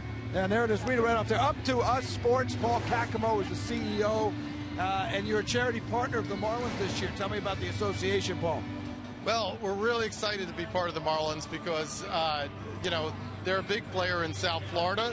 We're all about the fact that sports is a solution to the challenges that face kids across this country. It's more than just about becoming great athletes. It's helping kids develop character, discipline, teamwork, leadership, and those are things that make our cities healthy and great places to live. They encourage kids to stay in school, to make better choices in life, and so I can't think of a better place to be providing coaches and training coaches than right here in South Florida with the Marlins. How does the Marlins check that you'll get as one of the charity partners help? What we're going to do with it is we're going to challenge youth sports coaches here in South Florida, and we do this all over the country. We're going to challenge them to step up to the plate and come to trainings that we'll be establishing to help them realize that kids look up to them as a coach like they're God.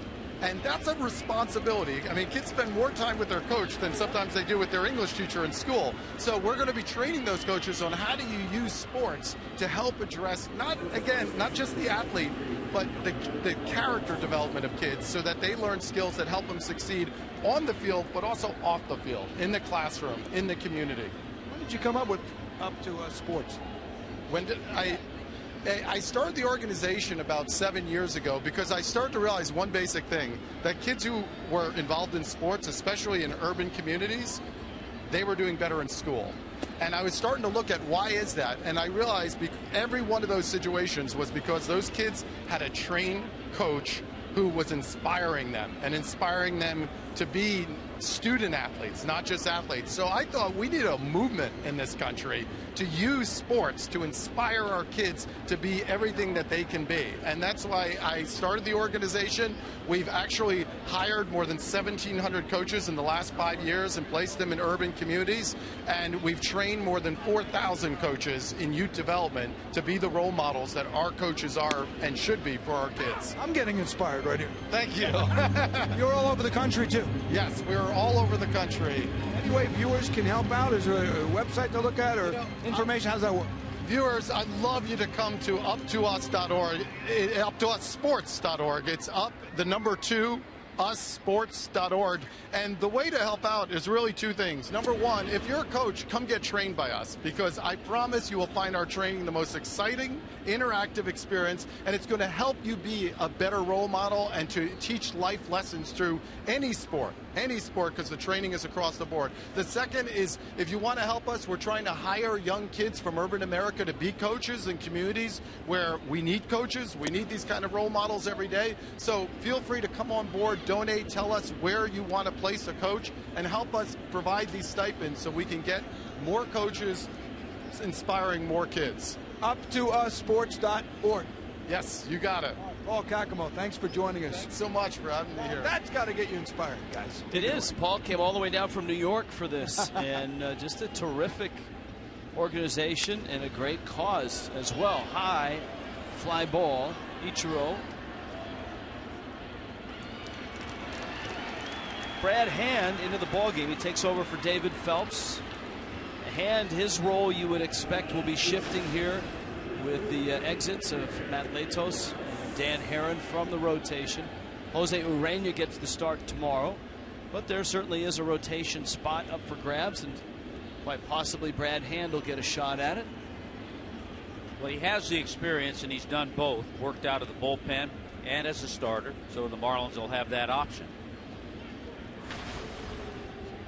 By the way, 7 straight, you mentioned it, Rich, base hits for Derek Norris. He's 1 away from the Padre club record. Here's a great name for you. Kevin Kuzminoff. Kevin Kuzminoff. There you go. So 7 for his last 7. Both of his hits here, infield hits. He had the 5-for-5 day yesterday. 4 singles, and then the grand slam, which was an enormous hit. The grand slam brought the Padres within 2. The Mets had a 7-5 lead. Got 2 outs, got down to that last hitter. That Last hitter was Derek Norris himself. A rain delay of about 44 minutes stopped the at-bat. Jeurys Familia had the first 2 outs. He wanted to keep pitching. Norris wanted no part of it. He kind of walked away from the plate as it started to rain. 44 minutes later, Familia stayed loose, and Norris got a base hit to right. That one popped in the air, and it looks like his run is going to end. And Gordon makes the catch. And of course, it was Upton's 3-run homer that beat the Mets yesterday. Here today, Christian Yelich, and the Fish down a run.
Six.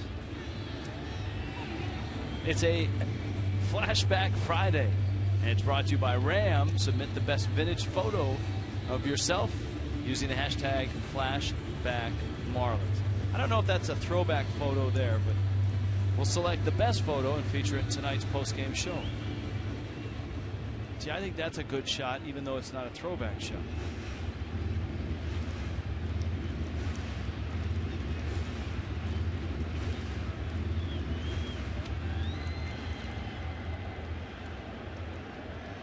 Christian Yelich, 2-run homer in the first, struck out in the third. Ian Kennedy has been effective, efficient. He's hit 74 pitches. And now he's on top, 3-2. Yelich takes outside. Jeff Conine joining us tonight. In the aftermath of the trading deadline, there'll be a few more deals, you would think, in the next week when some players pop out on waivers, clear waivers. Teams are able to trade them. Yeah, it seems that the non-waiver trade deadline gets all the publicity, but you see a lot more deals come down on the waiver trade, or the waiver deadline deal, which is August 31st. A player has to clear waivers before he can be traded. But it seems like a lot of deals can still be made, which brings now up and the end of August. Yeah, which brings up the topic. Rich was talking about it last night, the night before, I think, about extending the trading deadline. The commissioners talked about that to the deadline that was July 31st, extended maybe to August 15th. Might give a few more teams a chance to work their season out, to know if they have you kind of know where you are. Because I mean, July 31st is pretty early. Yeah, too much of the season left to know what's going to happen. Is it the best example of that the San Diego Padres? Yelich, gorgeous swing, took an outside breaking ball and drilled it into left. He has been, the Niner was talking about, just locked in for for over a month, well over a month. The Marlins only got 3 hits yesterday. Yelich got 2 of them, and he hasn't wasted any time to jump on a hanging breaking ball. Phantom cam look. Great mechanics, great extension, great follow through, head on the baseball. That's a thing of beauty when you're watching Christian Yelich, especially going the other way. His swing going the other way is one of the best I've seen from the young left-handed hitter. Now Board takes a strike.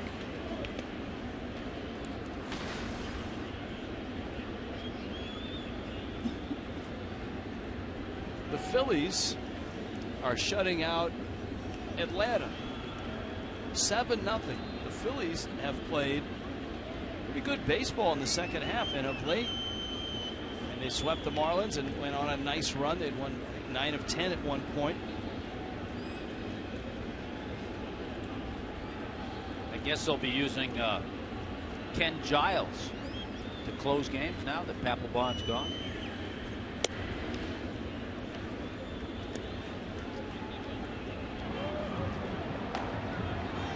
Kevin Quackenbush in the Padres bullpen. Meanwhile, the Braves, if they drop that game, will have lost 5 straight.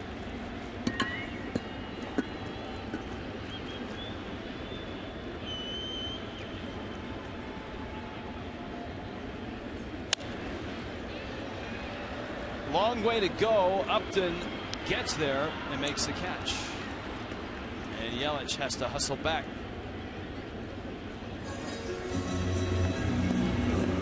Lexus of Pembroke Pine will give you the upcoming schedule for the Fish on Fox Sports Florida.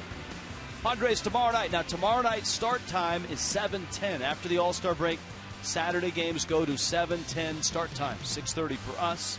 Afternoon game on Sunday. Mets Monday, Tuesday, Wednesday nights. On to Atlanta. 4 games in Atlanta. Boston is here. In a week and a half, the Red Sox with 2 home games. And the Marlins hit the road for St. Louis and Milwaukee. The Marlins have not seen the Brewers. And I think this is what comes up now with all these trades, because the Marlins will see the Brewers without Carlos Gomez, without Mike Fiers, which would have been interesting. Yelich is running. Prado hits it up the middle. Jerko a sliding stop and a flip to first. It's a nice play. The Marlins do get safe passage for Yelich, but there's 2 outs, and here is Dietrich. When I heard that trade, and that's the first thing I thought of, is that, you know, maybe that's a good thing that Fiers and Stanton don't have to face each other this year for both guys, really. Well, and we certainly hope that by the time the Marlins travel to Milwaukee, that Giancarlo's ready to play. What have you heard, Nider? A couple weeks? Yeah, recovering from that handmade bone surgery. I had the same thing done back in my minor league days, and you know, luckily for him, it wasn't like a ligament or some other tear that takes significant rehab time. It's just basically getting the wound healed. He's swinging a bat now in the cage, and as soon as the strength is built up enough, he'll be back on the field.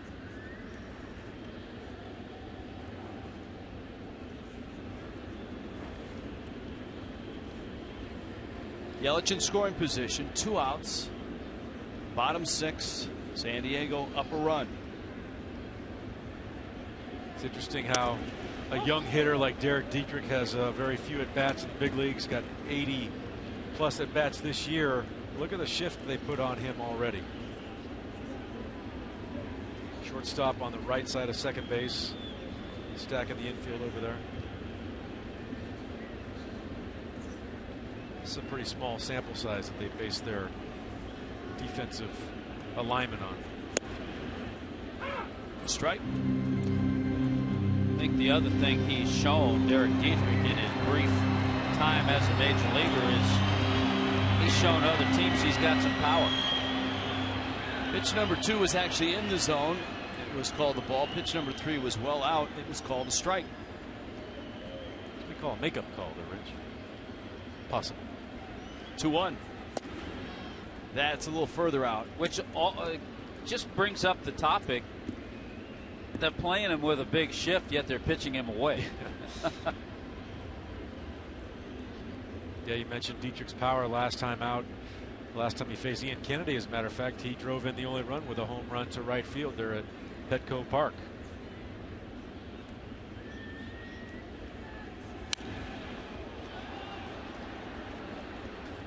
That's one of the big things that they were interested in when they traded for Derek Dietrich from the Tampa Bay Rays, was that a power hitting second baseman, left-handed hitting hitting second baseman is a rare commodity in this game. And now some position changes and different personalities out in left field. He's played a little third base, and lately he's been in left field. Count full. Saw Real Muto on deck. Yelich the runner at second.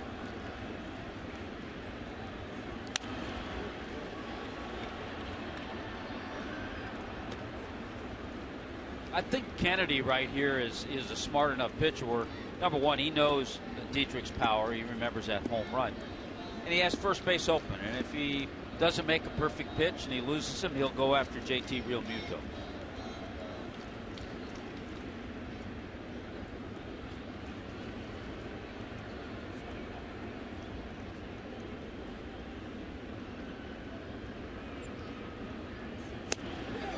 He got him. Struck him out. 94 miles an hour. Fastball that ran away.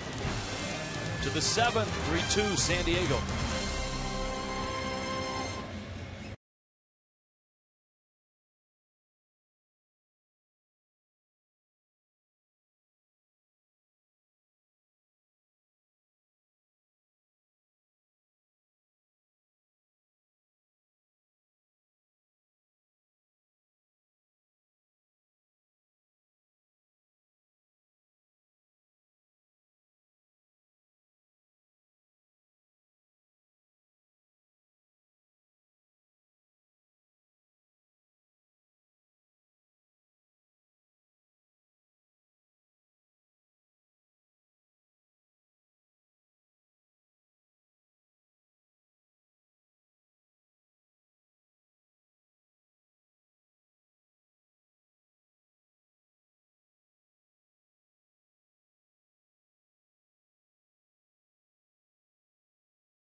Then an Angel.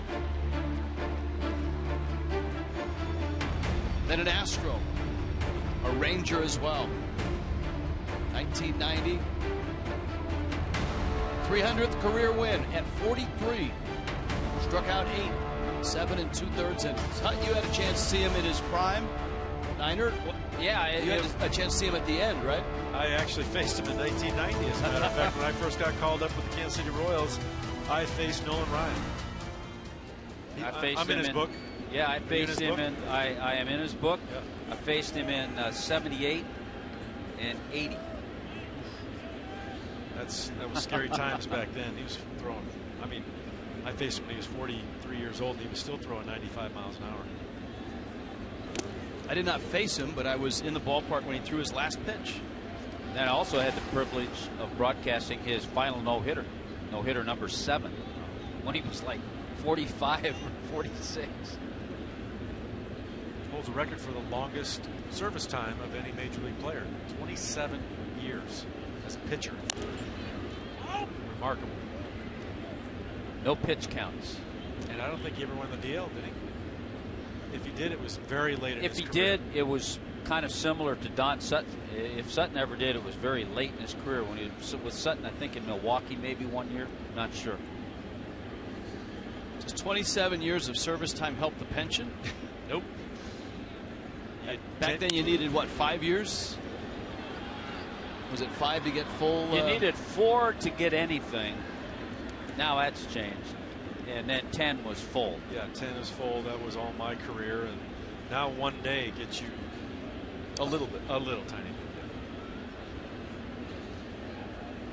But after 10, it doesn't matter. If you get past 10, 20, 30, whatever it is, it's all the same. Jed Jerko, Brad Hands hit him in the foot. Second inning for Hand. David Phelps went the first 5. Hand a 1-2-3 6th. Jerko gets hit, even though the ball bounced on its way up to him. They hit him in a couple of spots. Went right up the ladder. Knee, oblique, shoulder.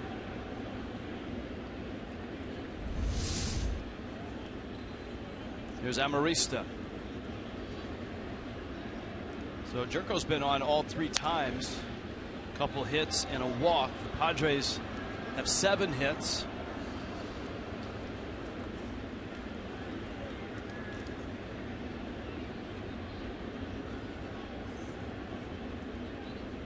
Crackstaff has unearthed your numbers against Nolan Ryan. 0 for 2 with a strikeout. Niners? Yes. I remember it well. They're looking for yours. I think I know what they are. They have to go to the microfiche. I'm not that embarrassed. I think I know what they are, and I'm not that embarrassed. 2 for 8, 2 runs driven in. 2 doubles. Wow. Well, he was a teammate of Seaver, so maybe it rubbed off. 0-2 pitches up. And it's 1-2.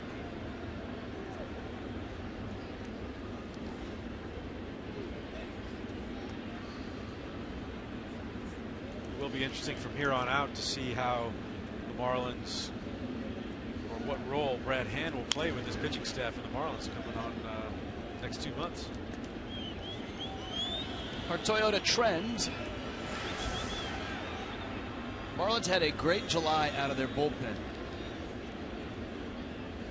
In fact, the best month, not only in the big leagues, best month all time in Marlins history.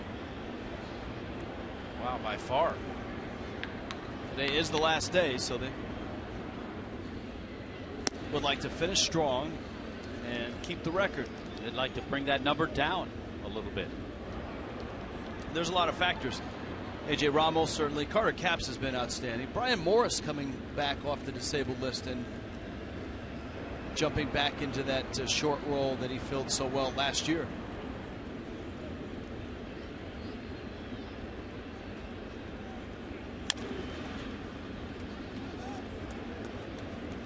That's one of the things when you look around baseball, and I think last year, if you watch the World Series, everybody saw what Kansas City did with their bullpen. I don't know if that's a trend, whether I like it or not, but it certainly was successful for them. Get 6 innings out of your starters, and then they had an incredible 7th, 8th, and 9th innings. And you see more clubs leaning in that direction. So everybody has this theory that, boy, this is a team you don't want to face with this rotation in the postseason. And they point to what the Tigers last year, right? And the Tigers have just a dynamite rotation, and you didn't want any part of them.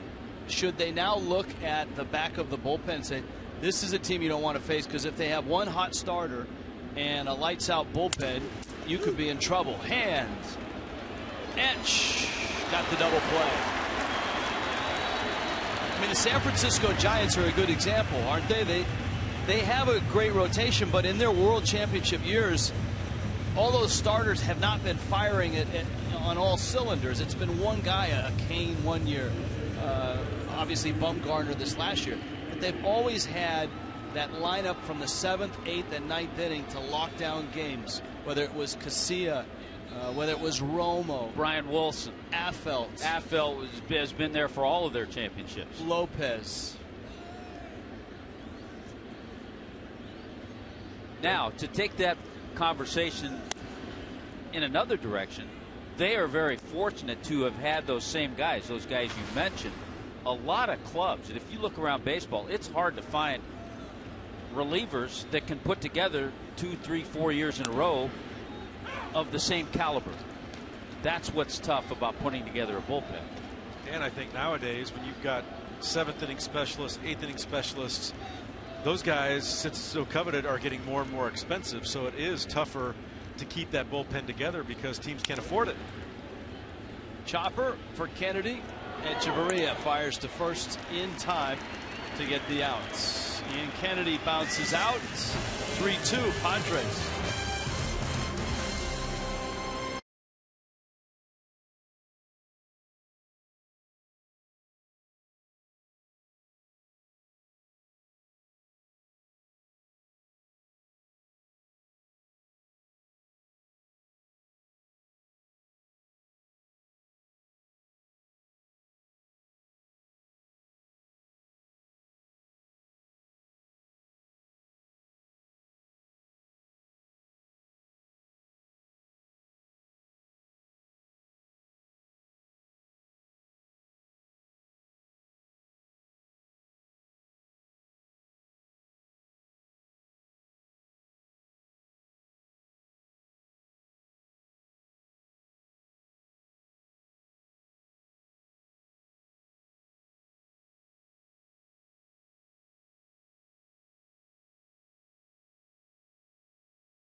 Miami. Half price Tuesdays with the Miami Herald. Next one coming up, Marlins and Mets, 7:10. Get half price Lexus Legends Platinum tickets. Great discounts on tickets in several other categories. Go to marlins.com today. Here tonight, one of the main storylines is Ian Kennedy. This afternoon, Kennedy found that his wife was going into labor. As they looked at flights and the opportunity to get back to San Diego, there wasn't a flight that would get him back in time. There's a, as we noted, a 7 o'clock-ish flight from Miami to San Diego. It didn't sound like he could get back in time, and in fact that turns out to be true. His wife Allison has delivered a daughter, Evelyn Nicole. Whether Kennedy is aware of that or not, we're not sure, but that news just came into the San Diego production truck. So congratulations to the Kennedy family. Their 4th daughter.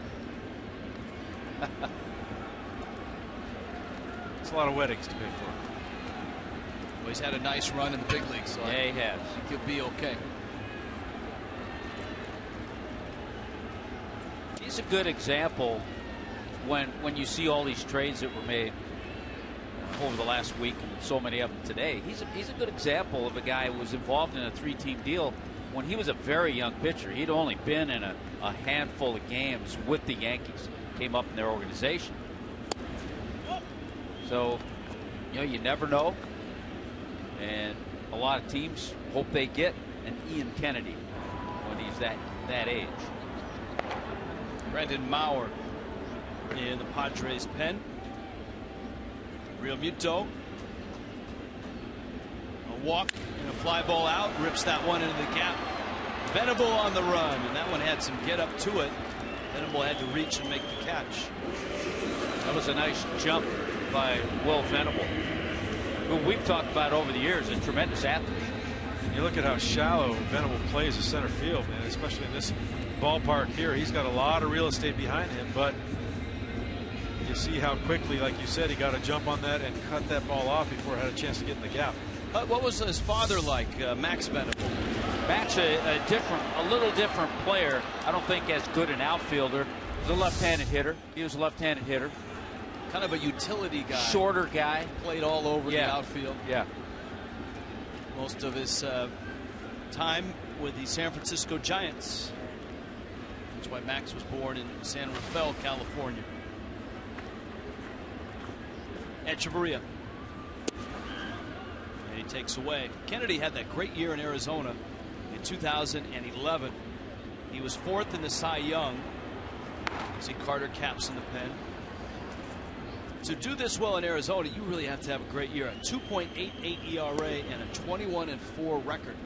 In a hitter's ballpark for half your games. Yeah, Clayton Kershaw won the Cy Young that year. Nothing new there. Yeah. He's in the running every year.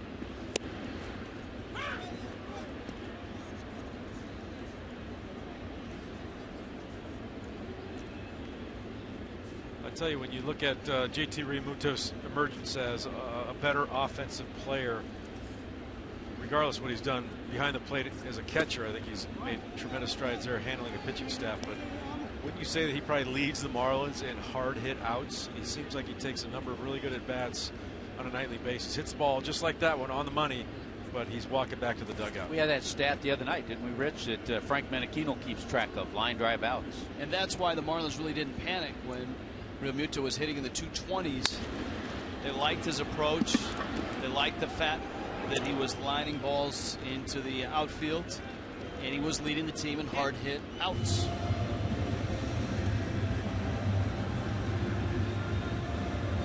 Craig Minervini with more baby news. Craig? A proud father, Donovan Solano, and his wife. His first child was born on a few days ago. He was on paternity leave July 28th. And Donovan told me today, very healthy. His name is Donovan. He was 19 inches, 8.5 pounds, and did get through the trade deadline himself, the little youngster. So that was good news all around. Congratulations, young Donovan Solano Jr. Welcome to the world. Great news indeed. And it just goes to show you that these guys are regular people, regular guys. Life goes on, the game goes on, but families go on as well.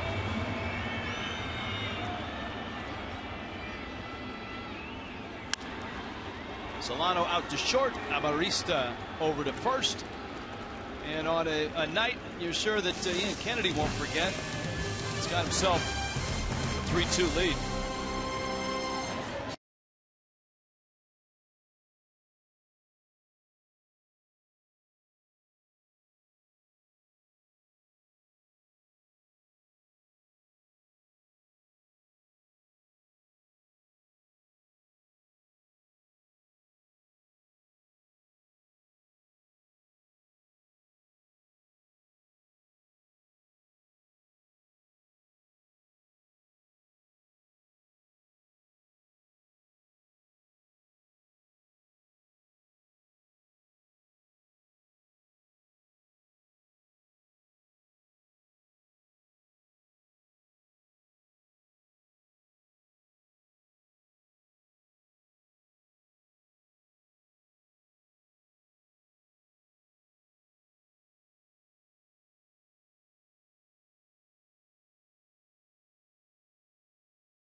His days as an all-Ivy League basketball player at Princeton. Yeah, he had skills, and Princeton was really, really good. Greg high-def highlights show you can do it on the diamond as well. The only other player to be all Ivy League in baseball and in basketball was his teammate in the big leagues and in college, obviously, at Princeton. Chris Young, the tall pitcher, was an all Ivy League basketball player and all Ivy in baseball. Not to be confused with the Chris Young, the outfielder, now with the Yankees. Face Chris Young, the pitcher. One of the most 6'10". deceiving, Yeah. 6'10". It was 88 miles an hour. You think that it was pretty straight fastball. You think it'd be the tee-off session, and it'd go by you, and you walk back to the dugout and you just don't understand it. You go for 4 off a fastball like that. Carter Capps. Not the same feeling guys get against Carter Capps. No, it's definitely not.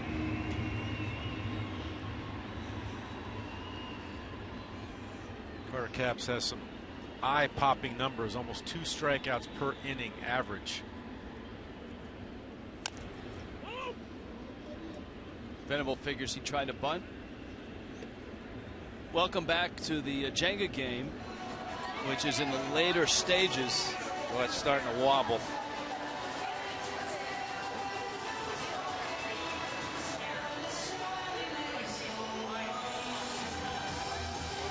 Oh, there it goes.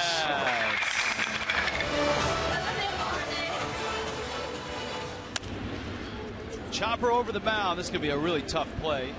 And it's a base hit. D. Gordon, acrobatic flip to first. Venable beats out a hit to open up the 8th. What an effort by D. Gordon. I mean, he charges bare hands and almost does a complete somersault in his effort to get Venable.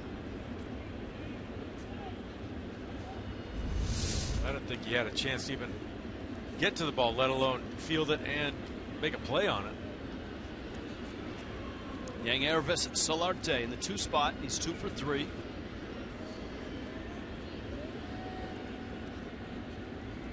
Venable at first. Capps. Capps possesses the 3rd highest average fastball velocity in the league, 98.1 miles per hour.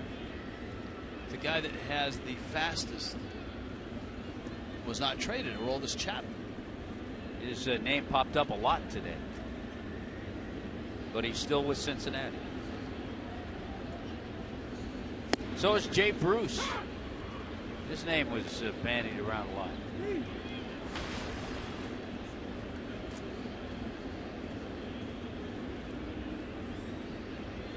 Solarte, 28-year-old Venezuelan, longtime minor leaguer. Got to the big leagues with the Yankees. The Chase Headley trade brought him across the country. Leaning is Venable, and he's picked off. We really haven't seen Carter Capps make too many moves to first. There really haven't been too many guys at first for him. Yeah, the glove got him before the hand hit the bag. Absolutely perfect position on a throw right there. Probably about 98 miles an hour over to first as well. You could see the flinch. Yeah. He was leaning.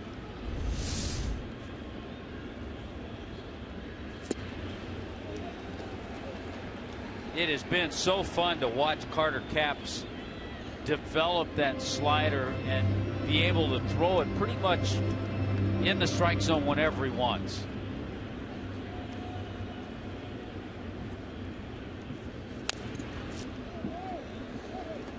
Phantom cam. Oh, this is a great look. Good job by Justin Bohr to get the tag down quickly. For a right-handed first baseman, that's a tough tag. You're hoping that the pitcher would put that ball right there where he did, so you have an easy time to get the momentum to get your glove into the runner.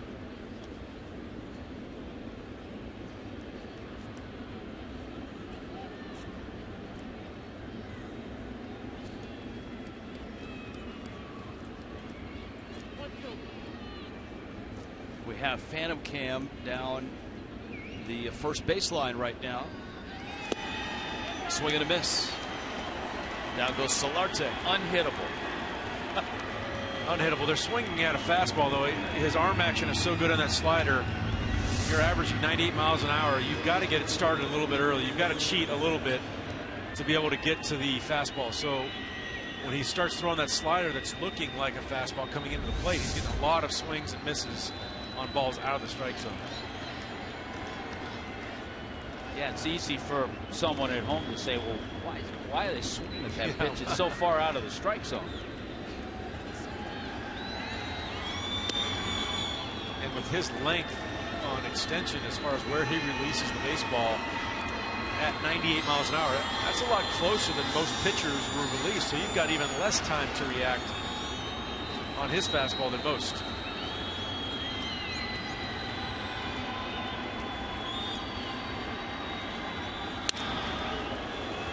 Right center field, Ichiro there. And Kev out number 3. Caps a 1-2-3-8. San Diego up a run.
All season long, MLB.com app, that #1 app for live baseball.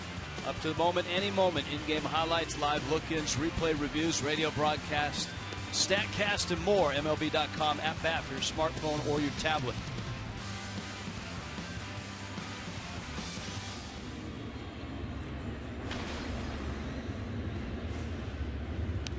Joaquin Benoit out of the Padre bullpen. Saw this combination way too often in San Diego. Benoit and then Kimbrel.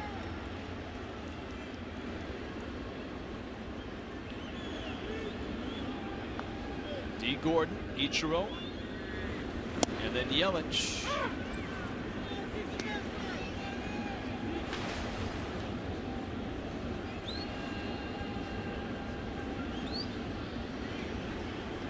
Gordon swiped a bag and scored a run in the first.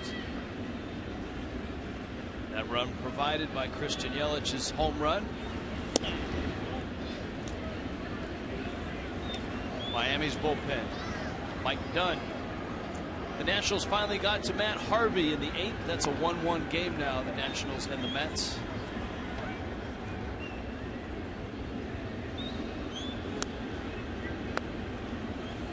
That I don't think is a legend of wrestling.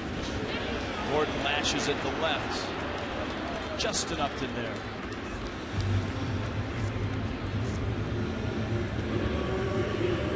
A lot of fans have come in wrestling costume. The Iron Sheik. Tommy, did they have wrestling in Pasadena when you were a lad, as Vince Scully would say? Years ago, yeah. Different characters. Were the luchadores popular at that point? Well, Southern California, sure. Very nice Mexican population. Now, Jeff, you're from a little later generation in Southern California. Did you frequent any of the wrestling events in that great city of Angels? I did not. Interestingly enough, my father, who was an Olympic wrestler, wrestled in the Tokyo Olympics in 1964, freestyle wrestling, was a big fan of wrestling like the WWE, which I found a little bit odd. I thought he would say, "No, I want real wrestling. I'm not gonna watch the entertaining type stuff." See, but he enjoyed it. He enjoyed watching that. I knew I got along with Jerry for some reason. So he was an Olympic wrestler, huh? 64 Tokyo Olympics in 64, yeah. And you don't want to shake hands with what you do, but be careful. He believes in a firm handshake for sure. How are his ears? Cauliflower-ish, yes. And ask my mom. He doesn't hear well. Yes, selective hearing, of course. Blames on the wrestling, though. Here is Yelich.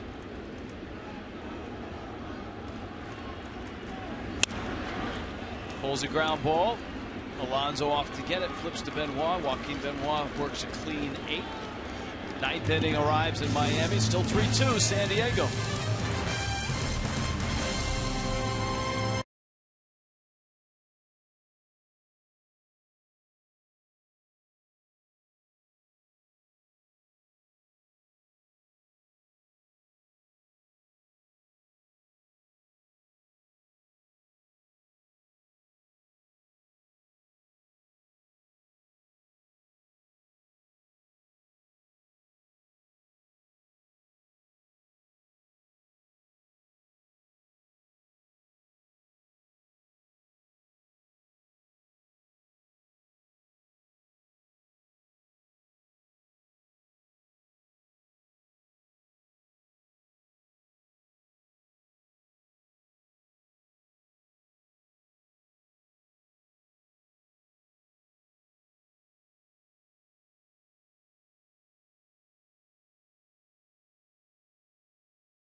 Jason Worth, Stanton.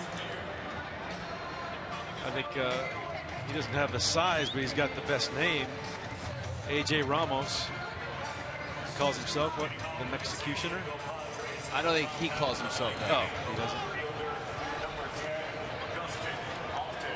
There's the little macho man with the belts.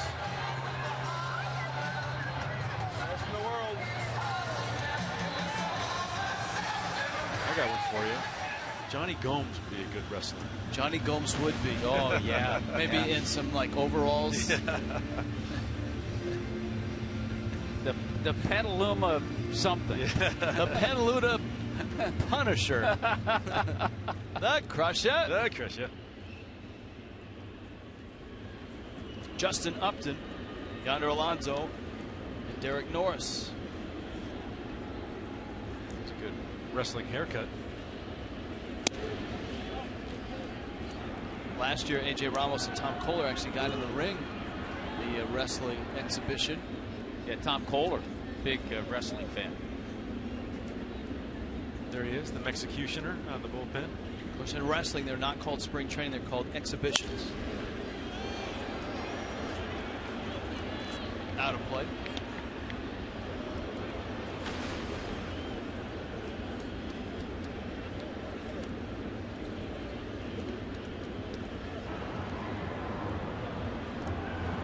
Craig Kimbrell is up. Some thought he would stay in New York. Not with the Mets, but go across town with the Yankees. Padres were in to face the Mets and beat them 2-3. Yeah, I guess the Yankees had they done that, if they in fact were thinking about that, they would have put together a bullpen like Kansas City's with Betances, with Andrew Miller, and then a Kimbrell. Upton, a firm ground ball to short. Echeverria throws him out.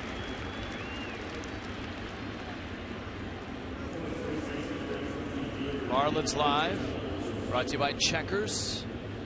And out there in center field, Craig Minervini, Preston Wilson. Long home run by Christian Yelich was just below those guys. We'll keep Niner here.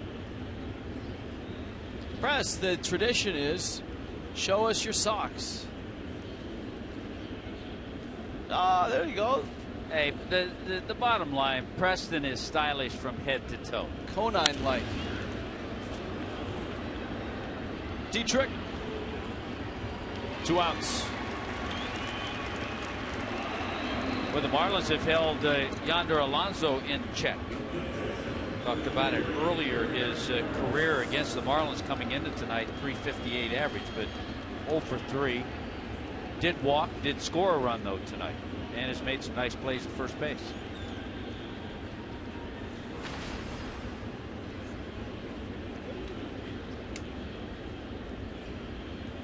Marlins bullpen tonight coming in, doing a great job. Marlins offense just has not been able to get to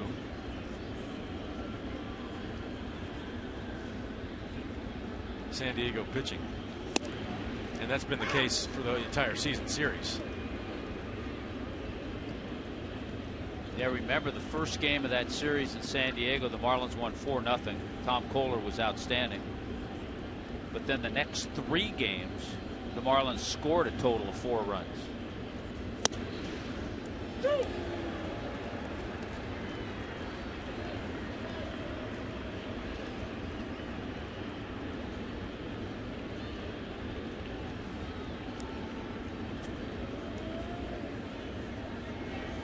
Norris on that run from yesterday, 5 for 5, had a couple of infield hits, and then popped out in the 6th.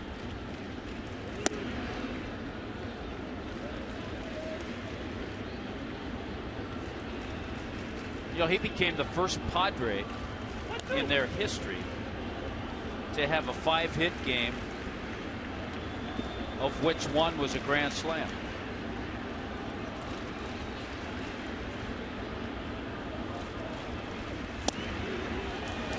Swing and a miss. Mike Dunn goes 1-2-3 of the 9th. Miami's last chance.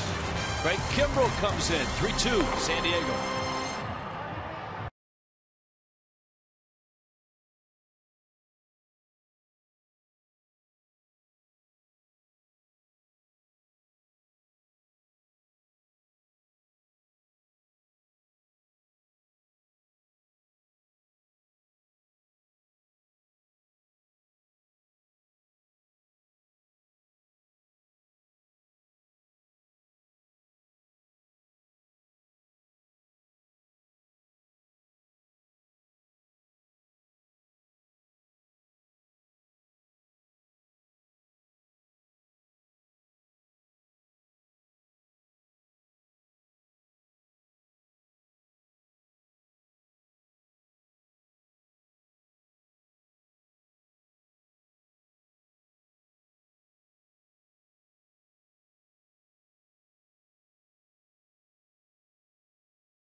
by Kubota. For more information or to find a participating dealer, go to FloridaKubotaDealers.com. And by Florida Coast Equipment, Florida's largest Kubota dealer. Visit us at FloridaCoastEQ.com.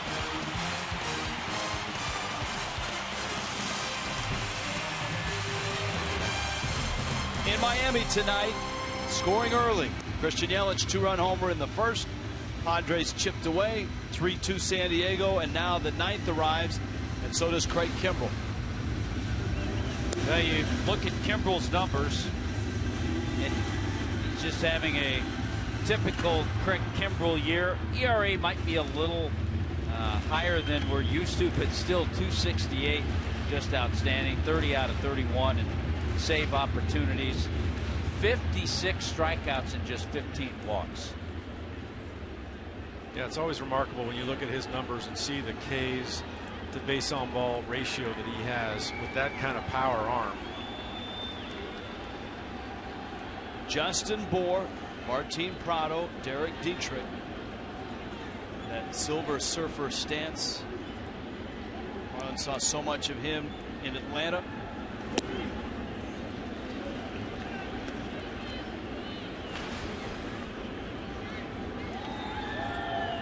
Look at his season on the whole, though.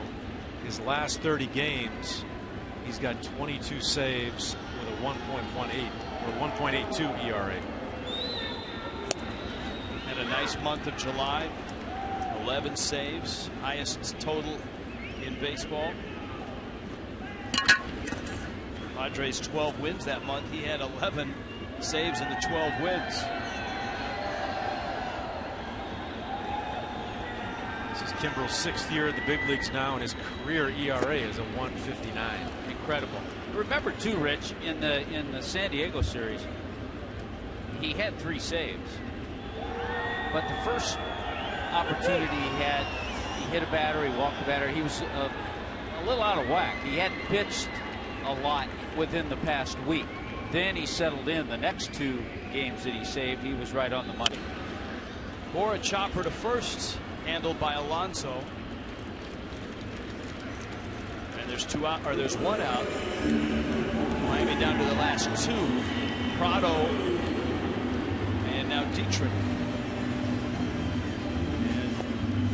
For the Fish, a game that started out quite well with the Yelich home run. They haven't scored and haven't come close to scoring since then. Marlins have mustered just 3 hits since Yelich's home run.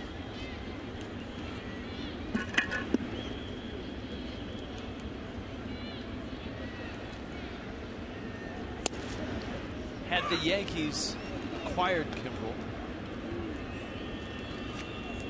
I don't think there would have been a Papelbon-like scenario where he would have had to call Andrew Miller and say, hey, you know, you okay with me closing? I don't think he would have needed to.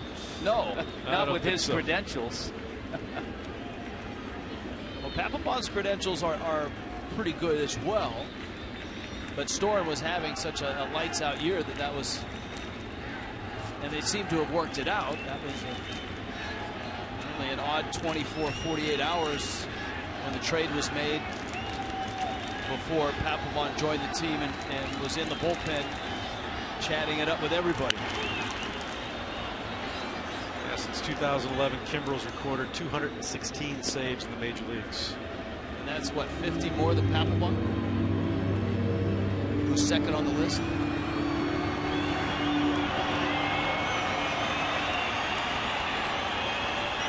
329 innings, he struck out 532 batters.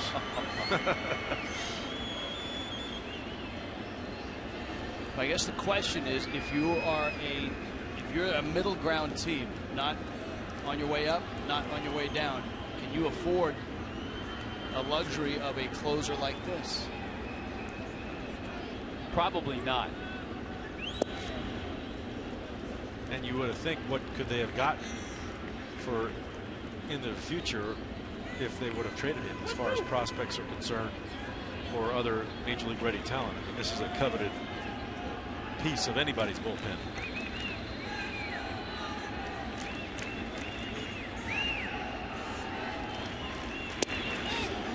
Check swing, no swing.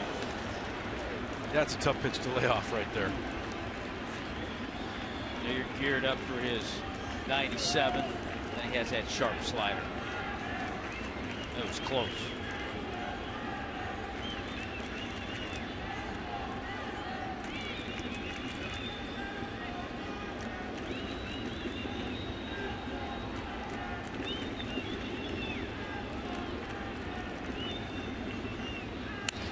Prado fouls it off. You wonder if the money that he's owed, and he is signed through 2018, about $38 million starting next year. If that prevents teams from claiming him, if the Padres put him on waivers, and would he be able to be moved if, say, the Padres over the next 2 weeks would stall? Good at bat by Prado right now, hanging in on the most prolific strikeout pitcher over the last 6 years. Actually, the most efficient strikeout pitcher, one of them of all time. Well, guys who were teammates too, Kimbrel and Prado with the Braves.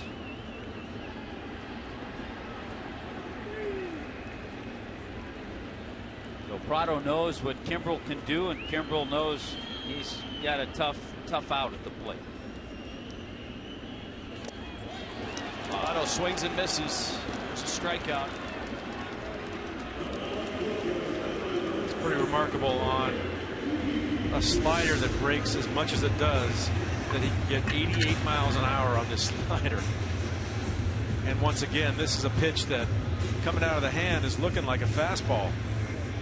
And you see how much Prado is out in front of this pitch.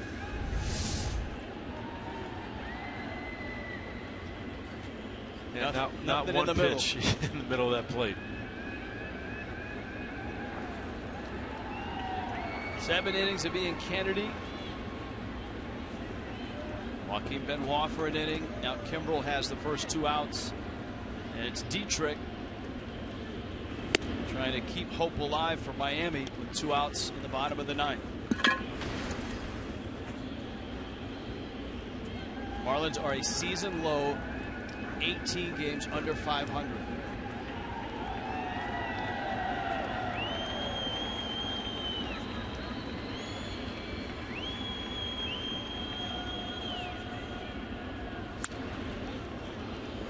Swing, Dietrich fouls it back.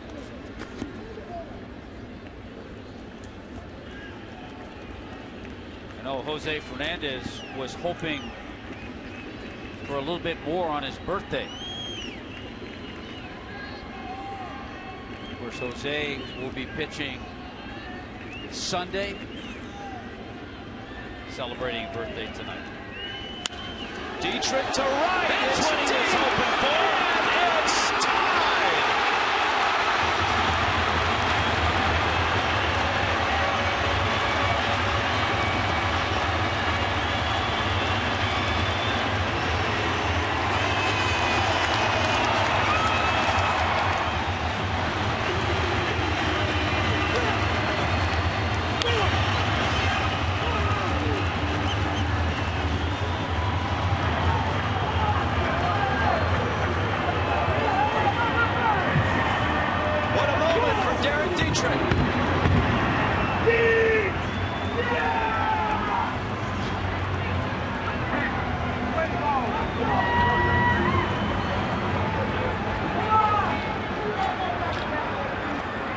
Save by Craig Kimbrel, and a 3-3 game here. JT Realmuto swings and misses. Just his second blown save of the year. And how about Derek Dietrich on the year, number 6. And probably the only mistake that Kimbrel made all night up to this point.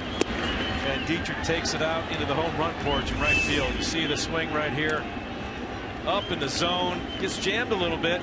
But that's what kind of bat speed that Derek Dietrich is generating. You see it go right up there in those second row seats, tying the ball game. 6th for Dietrich. Realmuto. Jerko makes the play, but this ball game is not over. A run in the bottom of the ninth with 2 outs. Derek Dietrich.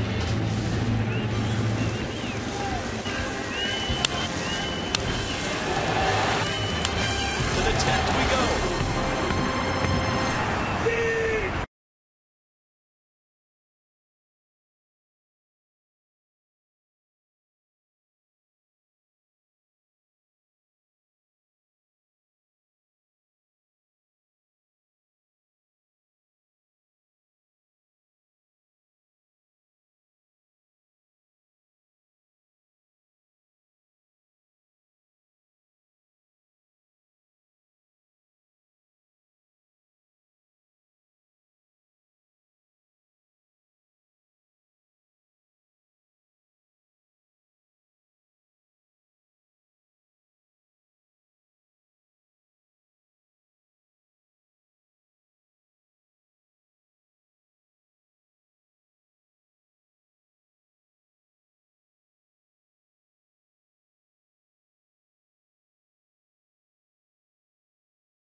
Feed your wild side.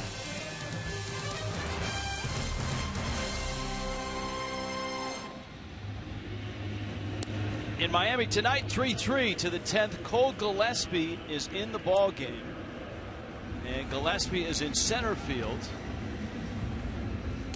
Christian Yelich moves over to left field, and in to pitch. Top of the 10th is A.J. Ramos. Rich Waltz, along with Jeff Conine and Tommy Hutton. You know, you make this change hoping maybe that Ramos goes 2 innings, but I'll be honest, I'm not a fan to take one of your big bats out of the lineup, and Derek Dietrich, because he's out of the lineup right now, and he just tied the game. You don't know how long this game's going to go. That one pulled foul.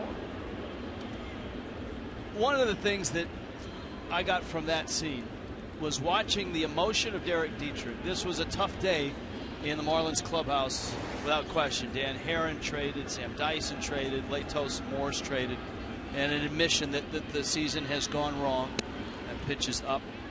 But a moment like that, Kimbrel's in, the team's down.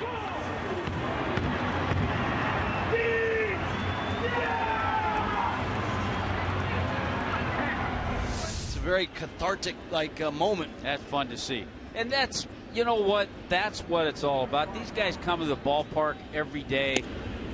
They know they're out of things, but you know what, they come to the ballpark because they want to win. They want to win games. Absolutely. That's why we put on a uniform. That's why we played this game, is to get out there and win games for the organization, obviously for the fans, but you're a competitor, and you can tell Derek Dietrich right there with his blood boiling, so to speak, that he wanted that home run really badly, and he gave his team a chance to win this game.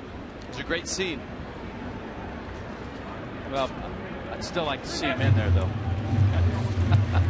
I'm not going to let that one go. So it's different if you were playing second base or third base. The change here has Gillespie in the 9 spot. Is that to get multiple innings out of Ramos? Probably. Is that why you make that move? Probably. Now the Marlins are down a reliever.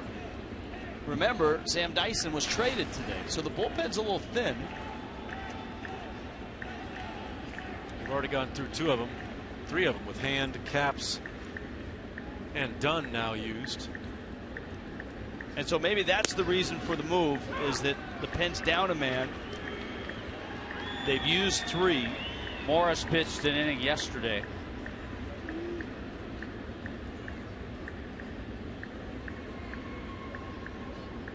For that matter, Ramos did as well. So if you have to go multiple innings with Ramos, you might lose him for tomorrow. Most likely. And it's something that he's done before, gone more than 1 inning. Amarista pulls one. Gordon gets it and gets the out barely. Amarista gets down the line quickly.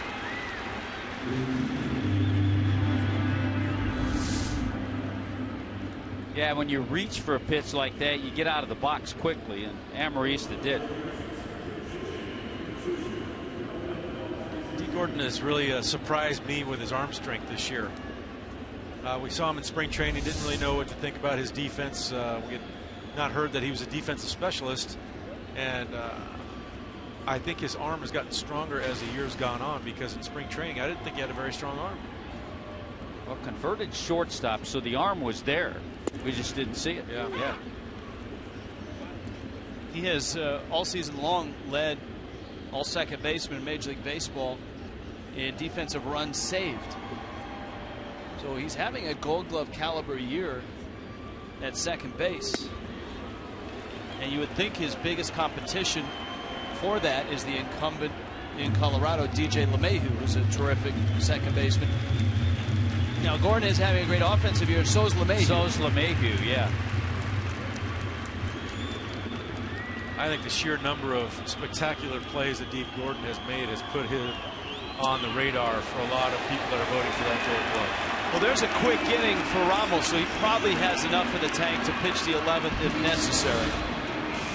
Derek Dietrich's home run in the bottom of the 9th has this game in the bottom of the 10th.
Back of the bullpen, and they survived it thanks to Derek Dietrich's 2-out solo homer off of Craig Kimbrell to tie it.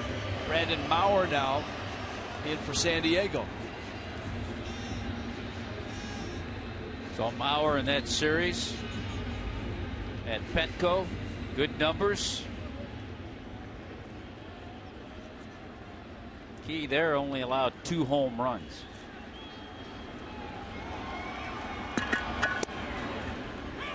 Padres get a little bit of a taste as to how the Mets felt yesterday when the Mets were up 7-5 in the 9th, got the first 2 outs, and then rain hit, 44-minute rain delay.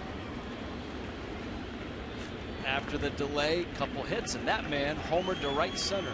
It was an 8-7 win Boy, at one time the Mets were up 7-1 in that game. And Norris hit seventh inning. Norris hit the grand slam to make it 7-5, and it was Kimbrel who came in and worked a very uneventful ninth inning to beat the Mets yesterday. Cole Gillespie is on deck. He's second. Marlins making that double switch with D. Gordon to follow. To right, Etch sends it out. Kemp over to the line and makes the catch. And so an out here to open up the 10th inning. A peek around baseball. Mets and Nationals 1-1, top 9.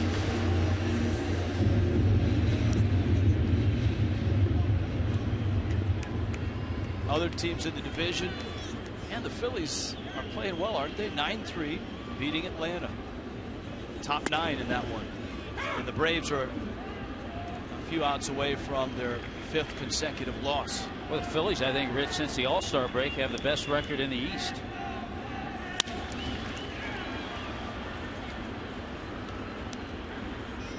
Pete McCannon, a early candidate for Manager of the Year.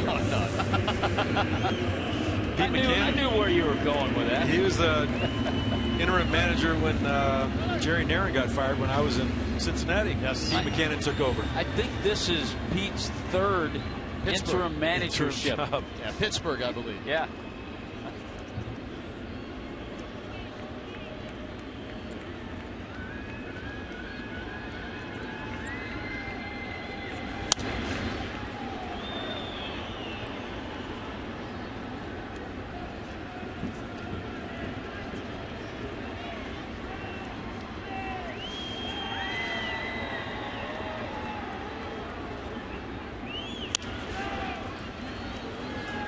Alonso to the bag.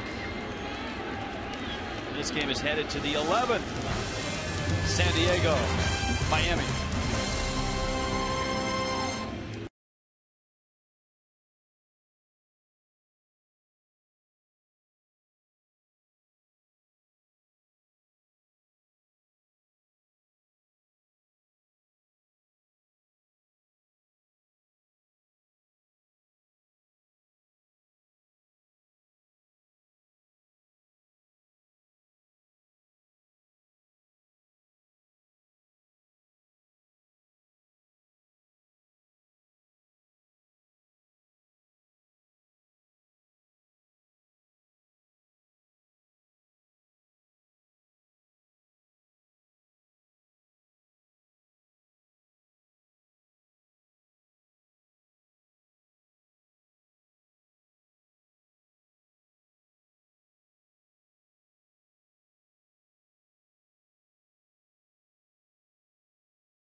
All season long.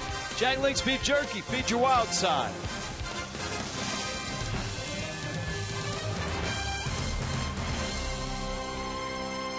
In Miami tonight, this looked like a Padre win. Craig Kimbrel was on the mound. He had the first 2 outs at the bottom of the 9th.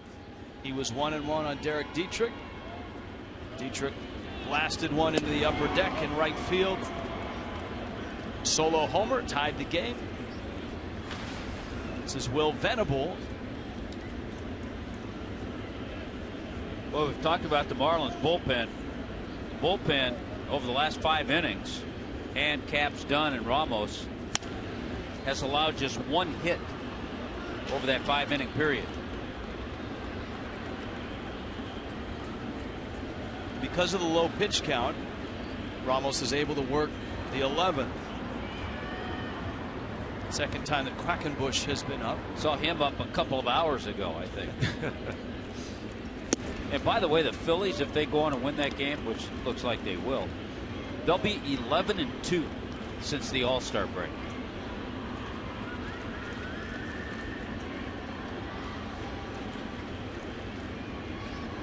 Solarte and Kemp will follow Venable.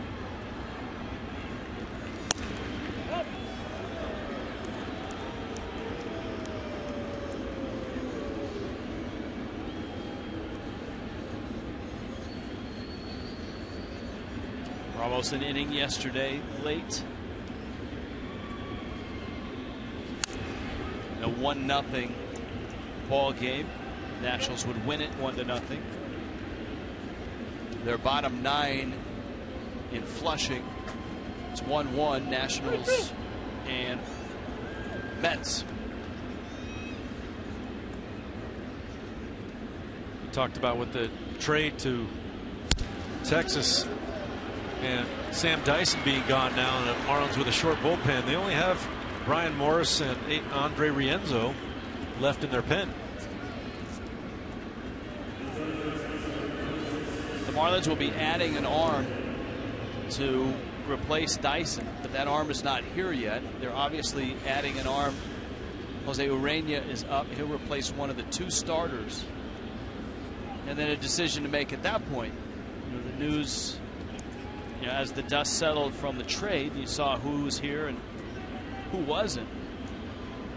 Tomas Telis, switch hitting catcher. He came from the Rangers in the Dyson trade. He was having a really nice year in AAA. Is going to join the Marlins. The Marlins are going to carry 3 catchers.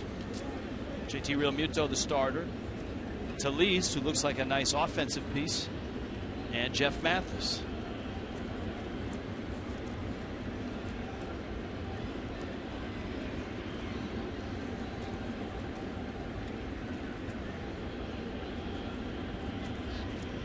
So Telis could occupy the spot of one of the starting pitchers for a few days.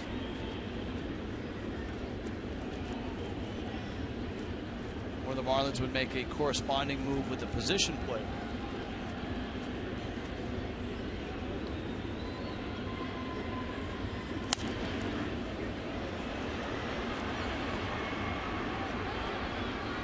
Interesting, Solarte squaring around a bunt to sacrifice Venable over. First strike of this count, ends up fouling it off, and then they let him swing away that time. I've heard managers often say, as you see Rienzo, he's a guy who can give you multiple innings. They'll see a guy try to bunt first pitch, and if it doesn't look like he was comfortable doing it, they'll take that sign off. Good breaking ball by Ramos. Down, in, and he gets the strikeout. One of his many weapons to put away a hitter. Yeah, he's got multiple. This is that slider, big breaking slider. They got a tight rotation on it.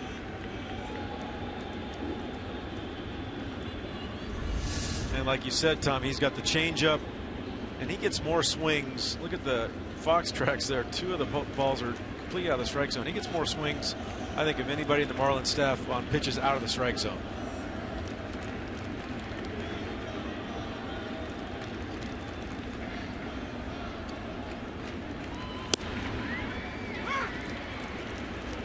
You see this pitch here, the ball actually hits Solarte in the back foot.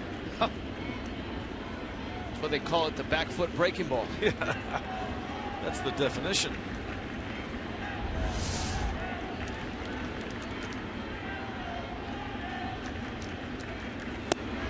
And by rule, if you bunt at the ball or swing at the ball and it hits you, it's a strike. That's a painful flashback to Giancarlo Stanton in Milwaukee.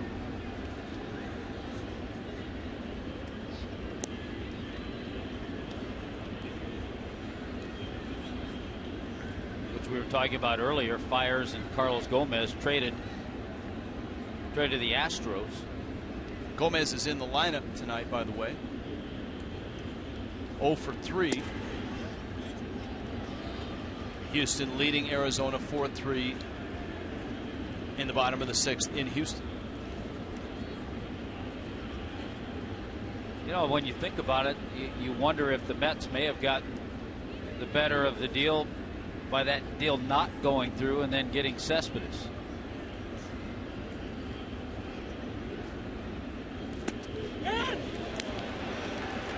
Kemp couldn't hold up. Well, you know, in a year or two when Zach Wheeler's back, maybe there's further proof. There's another ball out of the strike zone that A.J. Ramos gets a swing at. Matt Kemp couldn't hold it up on that slider in the dirt. Well, you look at Houston, leading the major leagues in home runs at 141.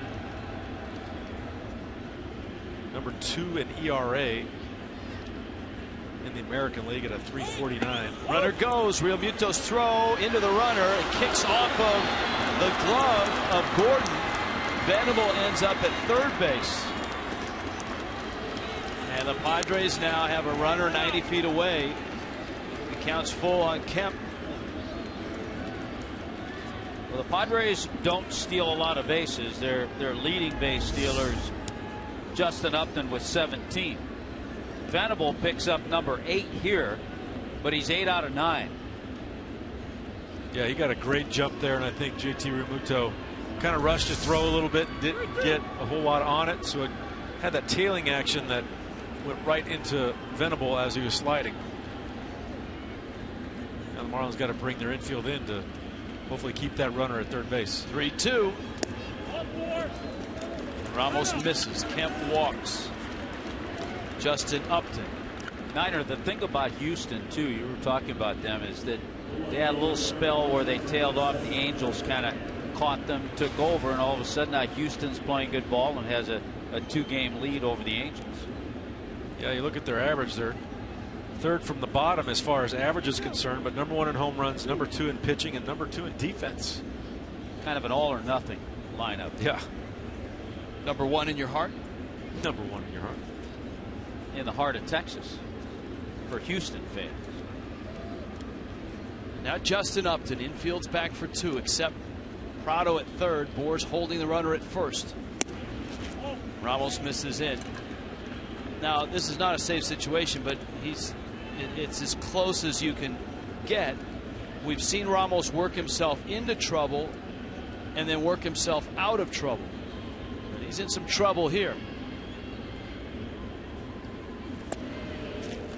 Now he's 2-0 on Upton, who's a hot hitter.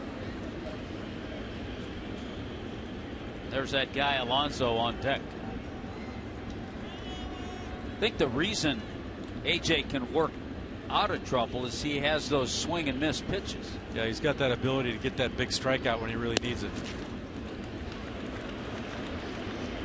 3-0. Upton's homered 3 times in his last 5 games. 3-0. Would you think he has the green light, Justin Upton? I would think so, yes. Yeah.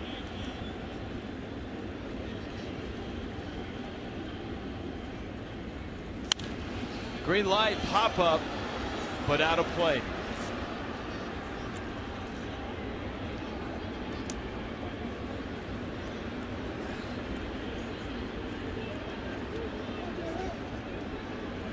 Pretty good pitch for Upton to hit that ball into the outfield. Kind of an elevated fastball.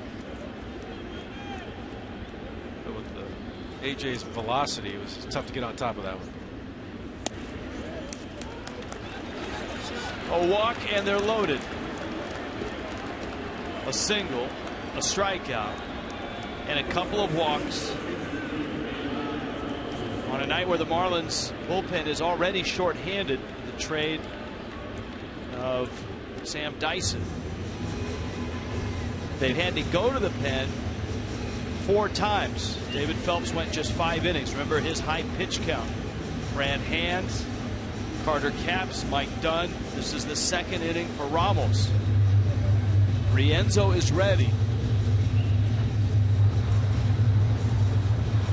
And Ramos has thrown 31 pitches. Well, he's got to deal with Yonder Alonso, who we saw just miss a grand slam in San Diego. He got a sac fly on a deep fly ball. So Ramos worked on Tuesday in the Marlins 4-1 win over Washington. Did not pitch Wednesday. Yesterday an inning, struck out 2, and he's 31 pitches into this thing.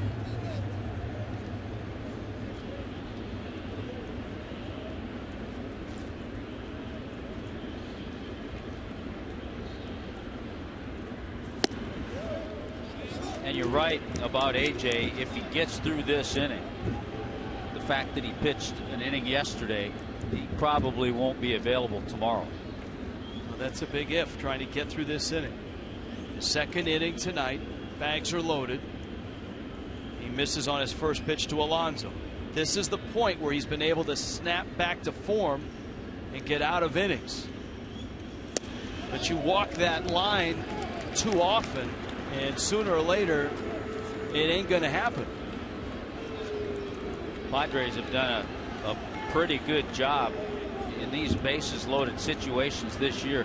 They've hit 5 grand slams this year.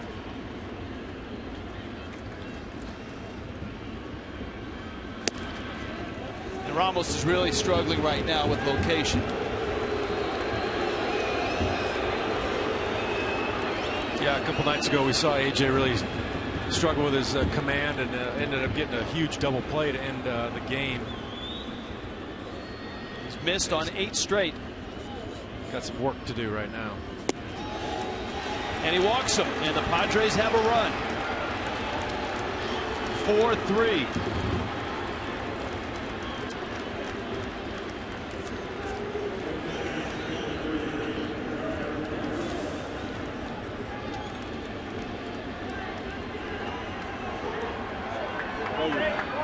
Derek Norris up, and here comes Stan Jennings. And so Ramos will exit, Rienzo will enter. 9 consecutive balls, 3 consecutive walks.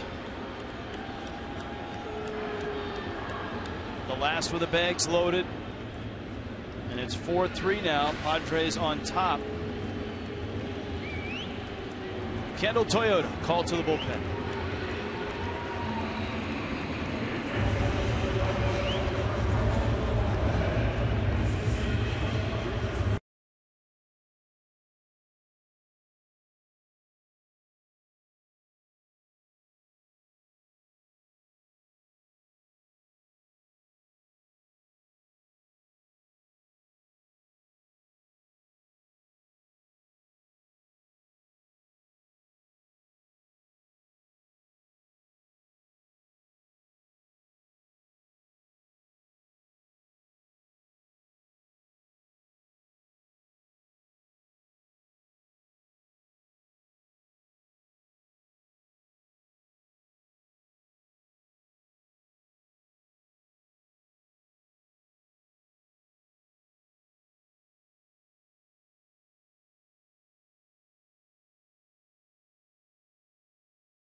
Marlins closer A.J. Ramos pitched a 1-2-3 10th. Dan Jennings is shorthanded in the bullpen, down a reliever, and so asking Ramos to give him multiple innings. And A.J. looked sharp in the 10th. He did not look sharp in the 11th. Andre Rienzo is in. Hot hitter Derek Norris in the box. Bags loaded, 1 out. And we talked about the Padres with the grand slams. Of course, Norris last night against the Mets. He's hit 2 this year. Rienzo had a good inning the other night against Washington. Different circumstances, though.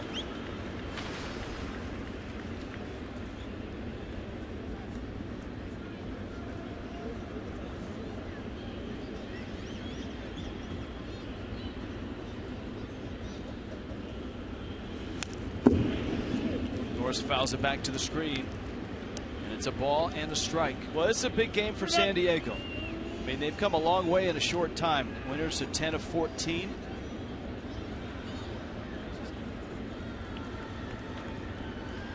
They've won 5 of 6. They can pull 3 under with a win here.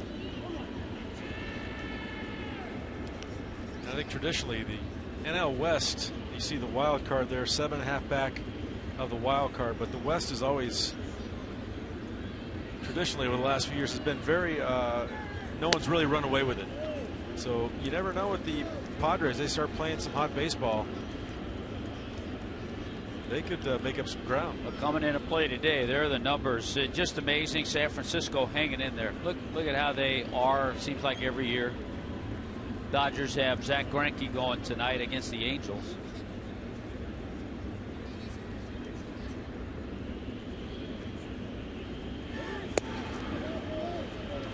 San Fran, number 2 in hitting in the National League, right in the middle of the pack in pitching, but very good defensively as well. Giants losing in Texas. Bumgarner got roughed up a little bit by the Rangers. Not the only game in extra innings. Kansas City, Toronto's in the 11th, 6-6. Nationals and Mets 1-1, bottom 10.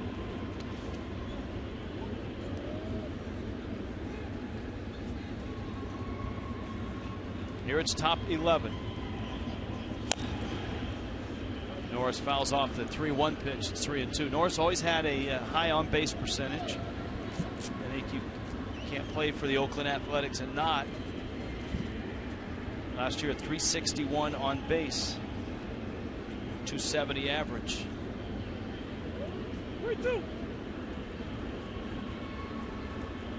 So Brienzo make a pitch here, get double play, get the Marlins back in the dugout.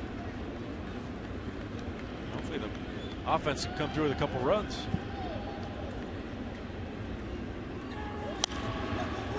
Popped him up.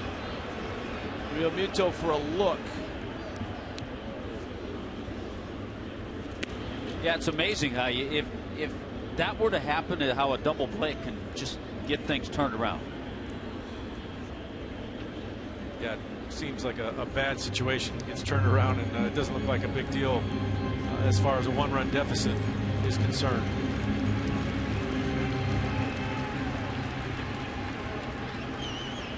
Marlins have only played 4 extra inning games, and they're 3-1.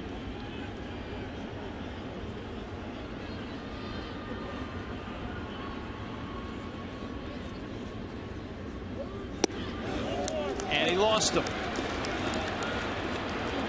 So another walk and another run. 5-3 San Diego. 4 consecutive walks. Rienzo walking the first hitter he faces.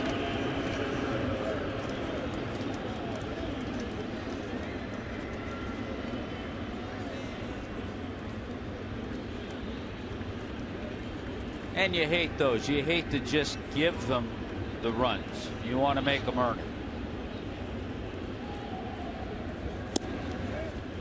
Rienzo misses away to Jed Jerko.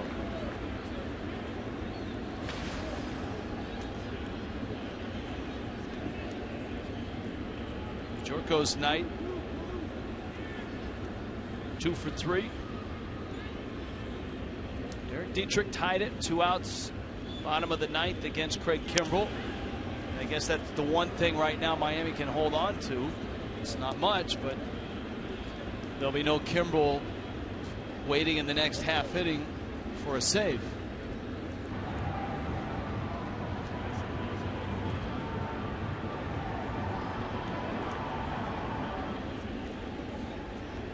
I'm sure Kimbrel feels a little bit of relief right now. Jorko gets a piece. It's 1-2.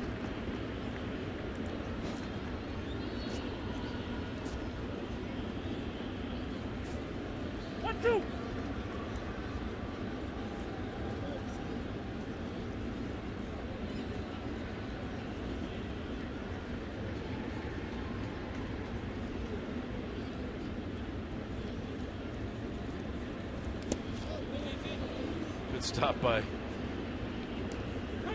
Realmuto there. You know, Bobby Ramos has been helping out with Realmuto's catching.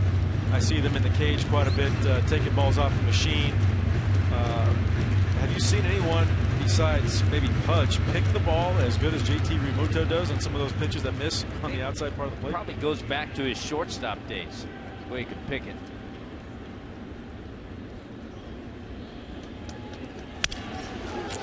Jorko into left field. That's a base hit, and it will score 2. And the Padres crack it wide open here in the 11th. A 3-hit night for the Padres second baseman. A bad pitch here by Rienzo. Gets Jorko inside. Good fastball, but just enough. Breaks his bat. Just enough to get it out to left field. Well, not only a 3-hit night, he had an RBI in the 4th, so 3 RBIs for Jorko as well. There's still only 1 out. 4 runs have scored. 4 walks in the inning. And now a couple of hits. Boy, and all 4 of those runs charged to AJ. And remember, we showed you those bullpen numbers. They're going to take a hit as well. On the last month of July, or excuse me, the last day of the month, the Marlins, their best month ever as a bullpen. AJ Ramos coming into tonight only had 7 earned runs in the entire season. Their only hope is if this game lasts another hour and a half and gets to tomorrow. Then you can factor it in for August. Right. Don't think that's going to happen. No, I don't think so.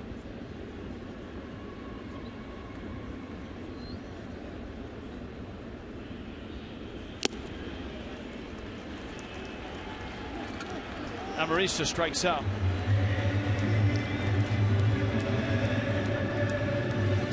Brett Wallace will get the at-bat. Coming into tonight, July, the best bullpen month ever in Marlins history, 1.16. Game gets to extra innings. And AJ Ramos can't find the strike zone. 4 runs so far here against the pen. Of course, the bullpen's been pitching since the 6th inning.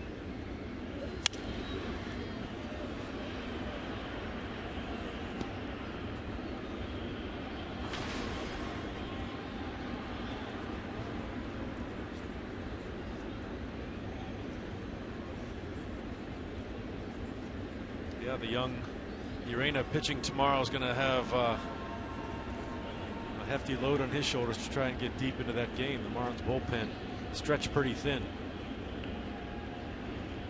I think by tomorrow you'll see another arm in that pen. And it might be one of the other 2 young starters. Yeah, I would venture to say that's a good point. Brad Hand a couple of innings tonight. AJ tried to get through 2.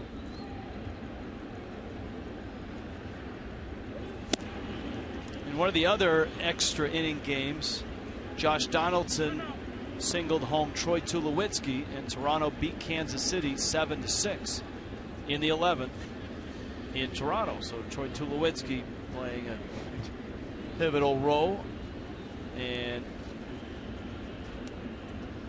he goes 2 for 6 in that ball game. Donaldson drove in 4.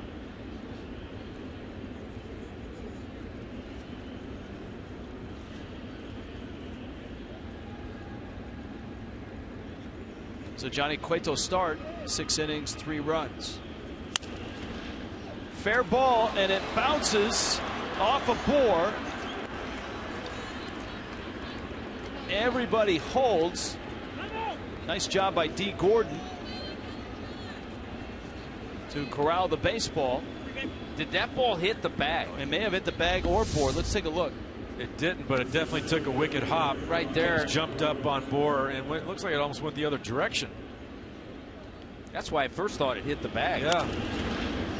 It jumped up off something and ends up crossing his body, and I think it hit him in like the right leg. And the guy that started it all, Will Venable, a single to open the 11th against Ramos, is up, and the bags are loaded.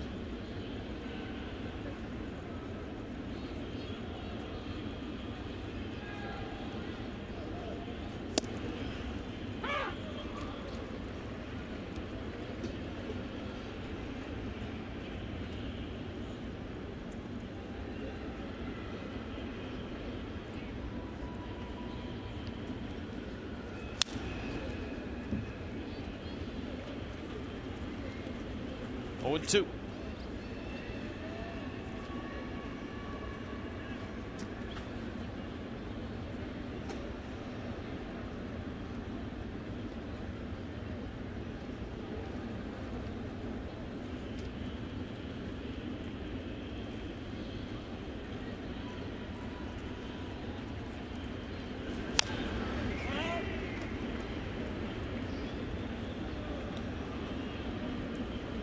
Couple hits for Venable tonight. Padres now are up to 11 hits. 3 in this inning. 4 walks in the inning.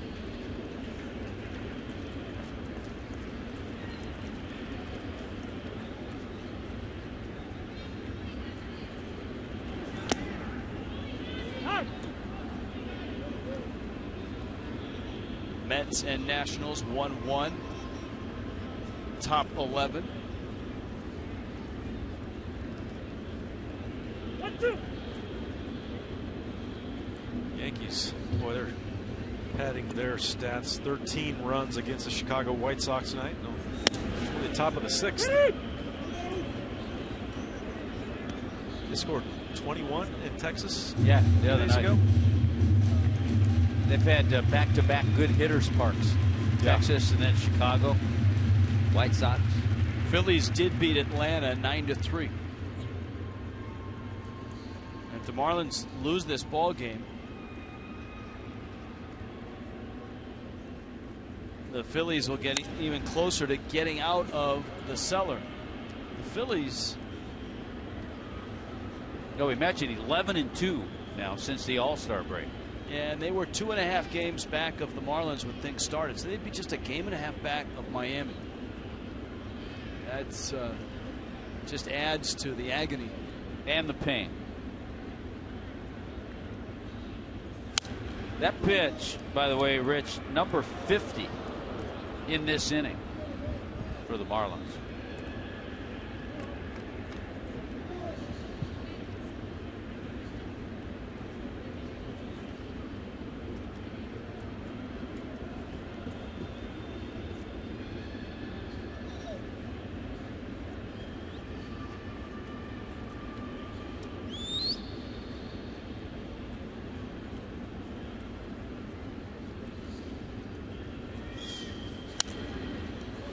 Venable feeding the fans some souvenirs, late night souvenirs.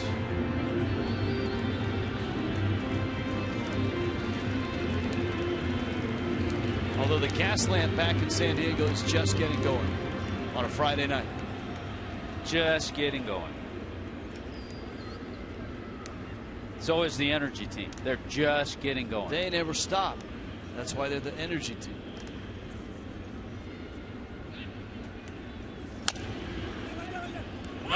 It's a foul ball. I'm not sure what they're dressed up as, though. Like zombies, Rich. They look like zombies. Who work at Farrell's or something.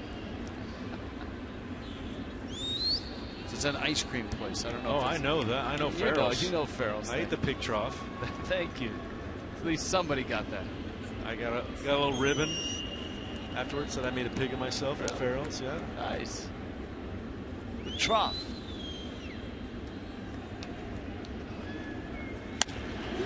That's a base hit in the left field. It'll score one more. Yelich comes to the plate. Norris scores. Second hit of the inning for Venable.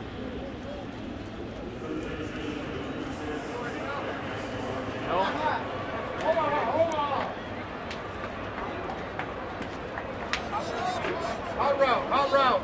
Yeah, Venable with a 3-hit ball game. Not many games dissolve into 8-3 in extras, but this one has.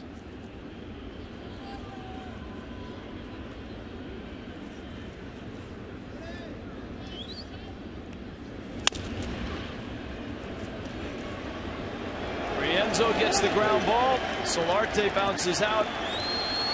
And the top of the 11th is over. A tough one to take for A.J. Ramos.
Times in the top of the inning,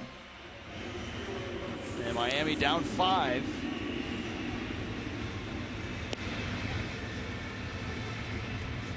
Adding to that, since this is extra innings on a Friday due to city noise ordinance, there will be no post-game fireworks. But if you want to come over to Jeff Conine's house, he will load his trunk up with some of those fireworks and light up the city of Weston tonight. Well, if there's a city noise ordinance down here, I guarantee you Weston's got one that. Come on, you got pull in Weston, right? Maybe not. As long as it's in the back of my car, I can speed away. I'll put him in front of Craig's house. Here is Ichiro. Kevin Quackenbush. No saves this year for Quackenbush. He had 6 last year for the Padres and a few years ago. And in A-ball, 27. He's a minor league relief pitcher of the year.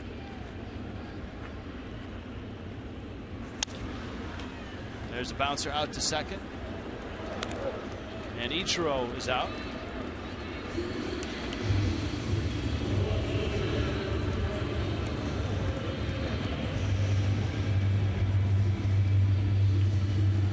And here's Yelich. Well, Yelich started it all out with a bang when he homered to center.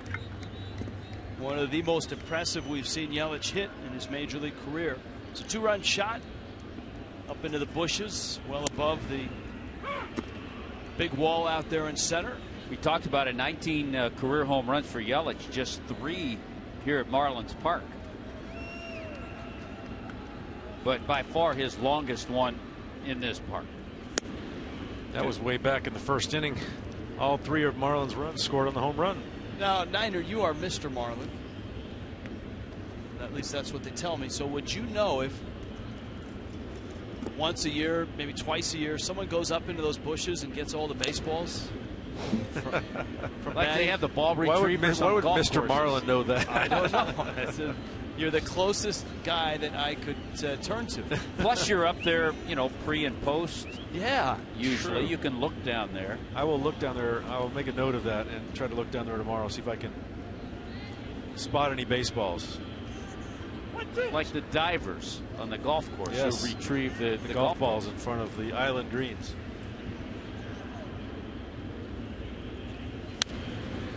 Or in my case, the fairway creeks. See, Oh, Craig's looking down there. Craig's checking it out. See if he spots anything. It's a pretty good greenery there. I don't know if you'd be able to see all the way to the base of those the shrubbery. See if there's any baseballs.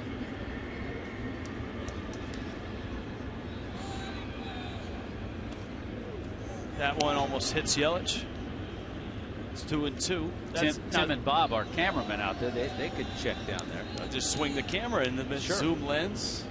Yeah. Go ahead, Bob.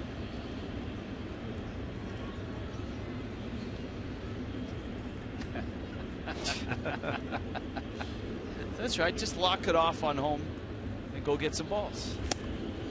Swing and a miss. Fastball. Quackenbush. Strikeout of Yelich. And I have no idea why I said same situation. It's not. I think it's because I saw Quackenbush warming up about 2 hours ago in the 5th or 6th inning. But a solid outing by Ian Kennedy. Benoit. Nice easy inning, but the Marlins tied it off Craig Kimbrell. And Brandon Bauer stands to get the win.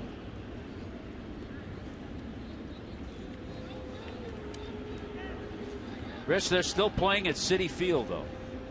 Yes, they are. Bryce Harper's been ejected in that ball game. Gee, and I thought he was starting to come around. He got. You know, I gave him a little credit. He got hosed on a pitch. Did he? We have it on up here. The pitch was about 8 to 10 inches outside. He got rung up. Still, it's extra innings, 1-1. You want to hang out, don't you? Bohr fouls it off. Yeah, it's 1-1, bottom 11. Nationals and Mets.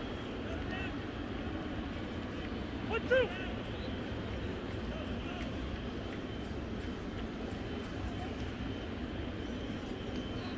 Yeah, if you're a potential MVP, you don't want to get tossed from your team if you're in a tie ball game in extra innings, especially against the second place team. Yeah. In your division.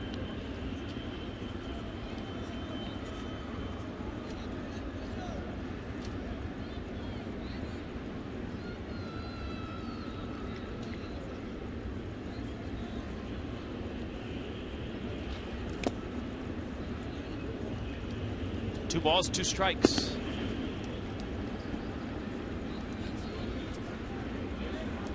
This looks like win number 50 for the Padres. On a day where many thought the Padres would unload 2, 3, maybe 4 players, San Diego actually added a relief pitcher. Bohr swings and a foul tip, and that's the ball game.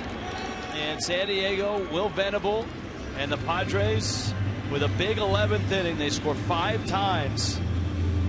And the Padres keep rolling. They've won 6 of 7, 11 of 15. And they beat Miami 8-3. Derek Dietrich's 2-out homer off of Craig Kimbrell in the bottom of the 9th. Sent it to extras, but the Padres too much in 11. Marlins Live is coming up, and it's live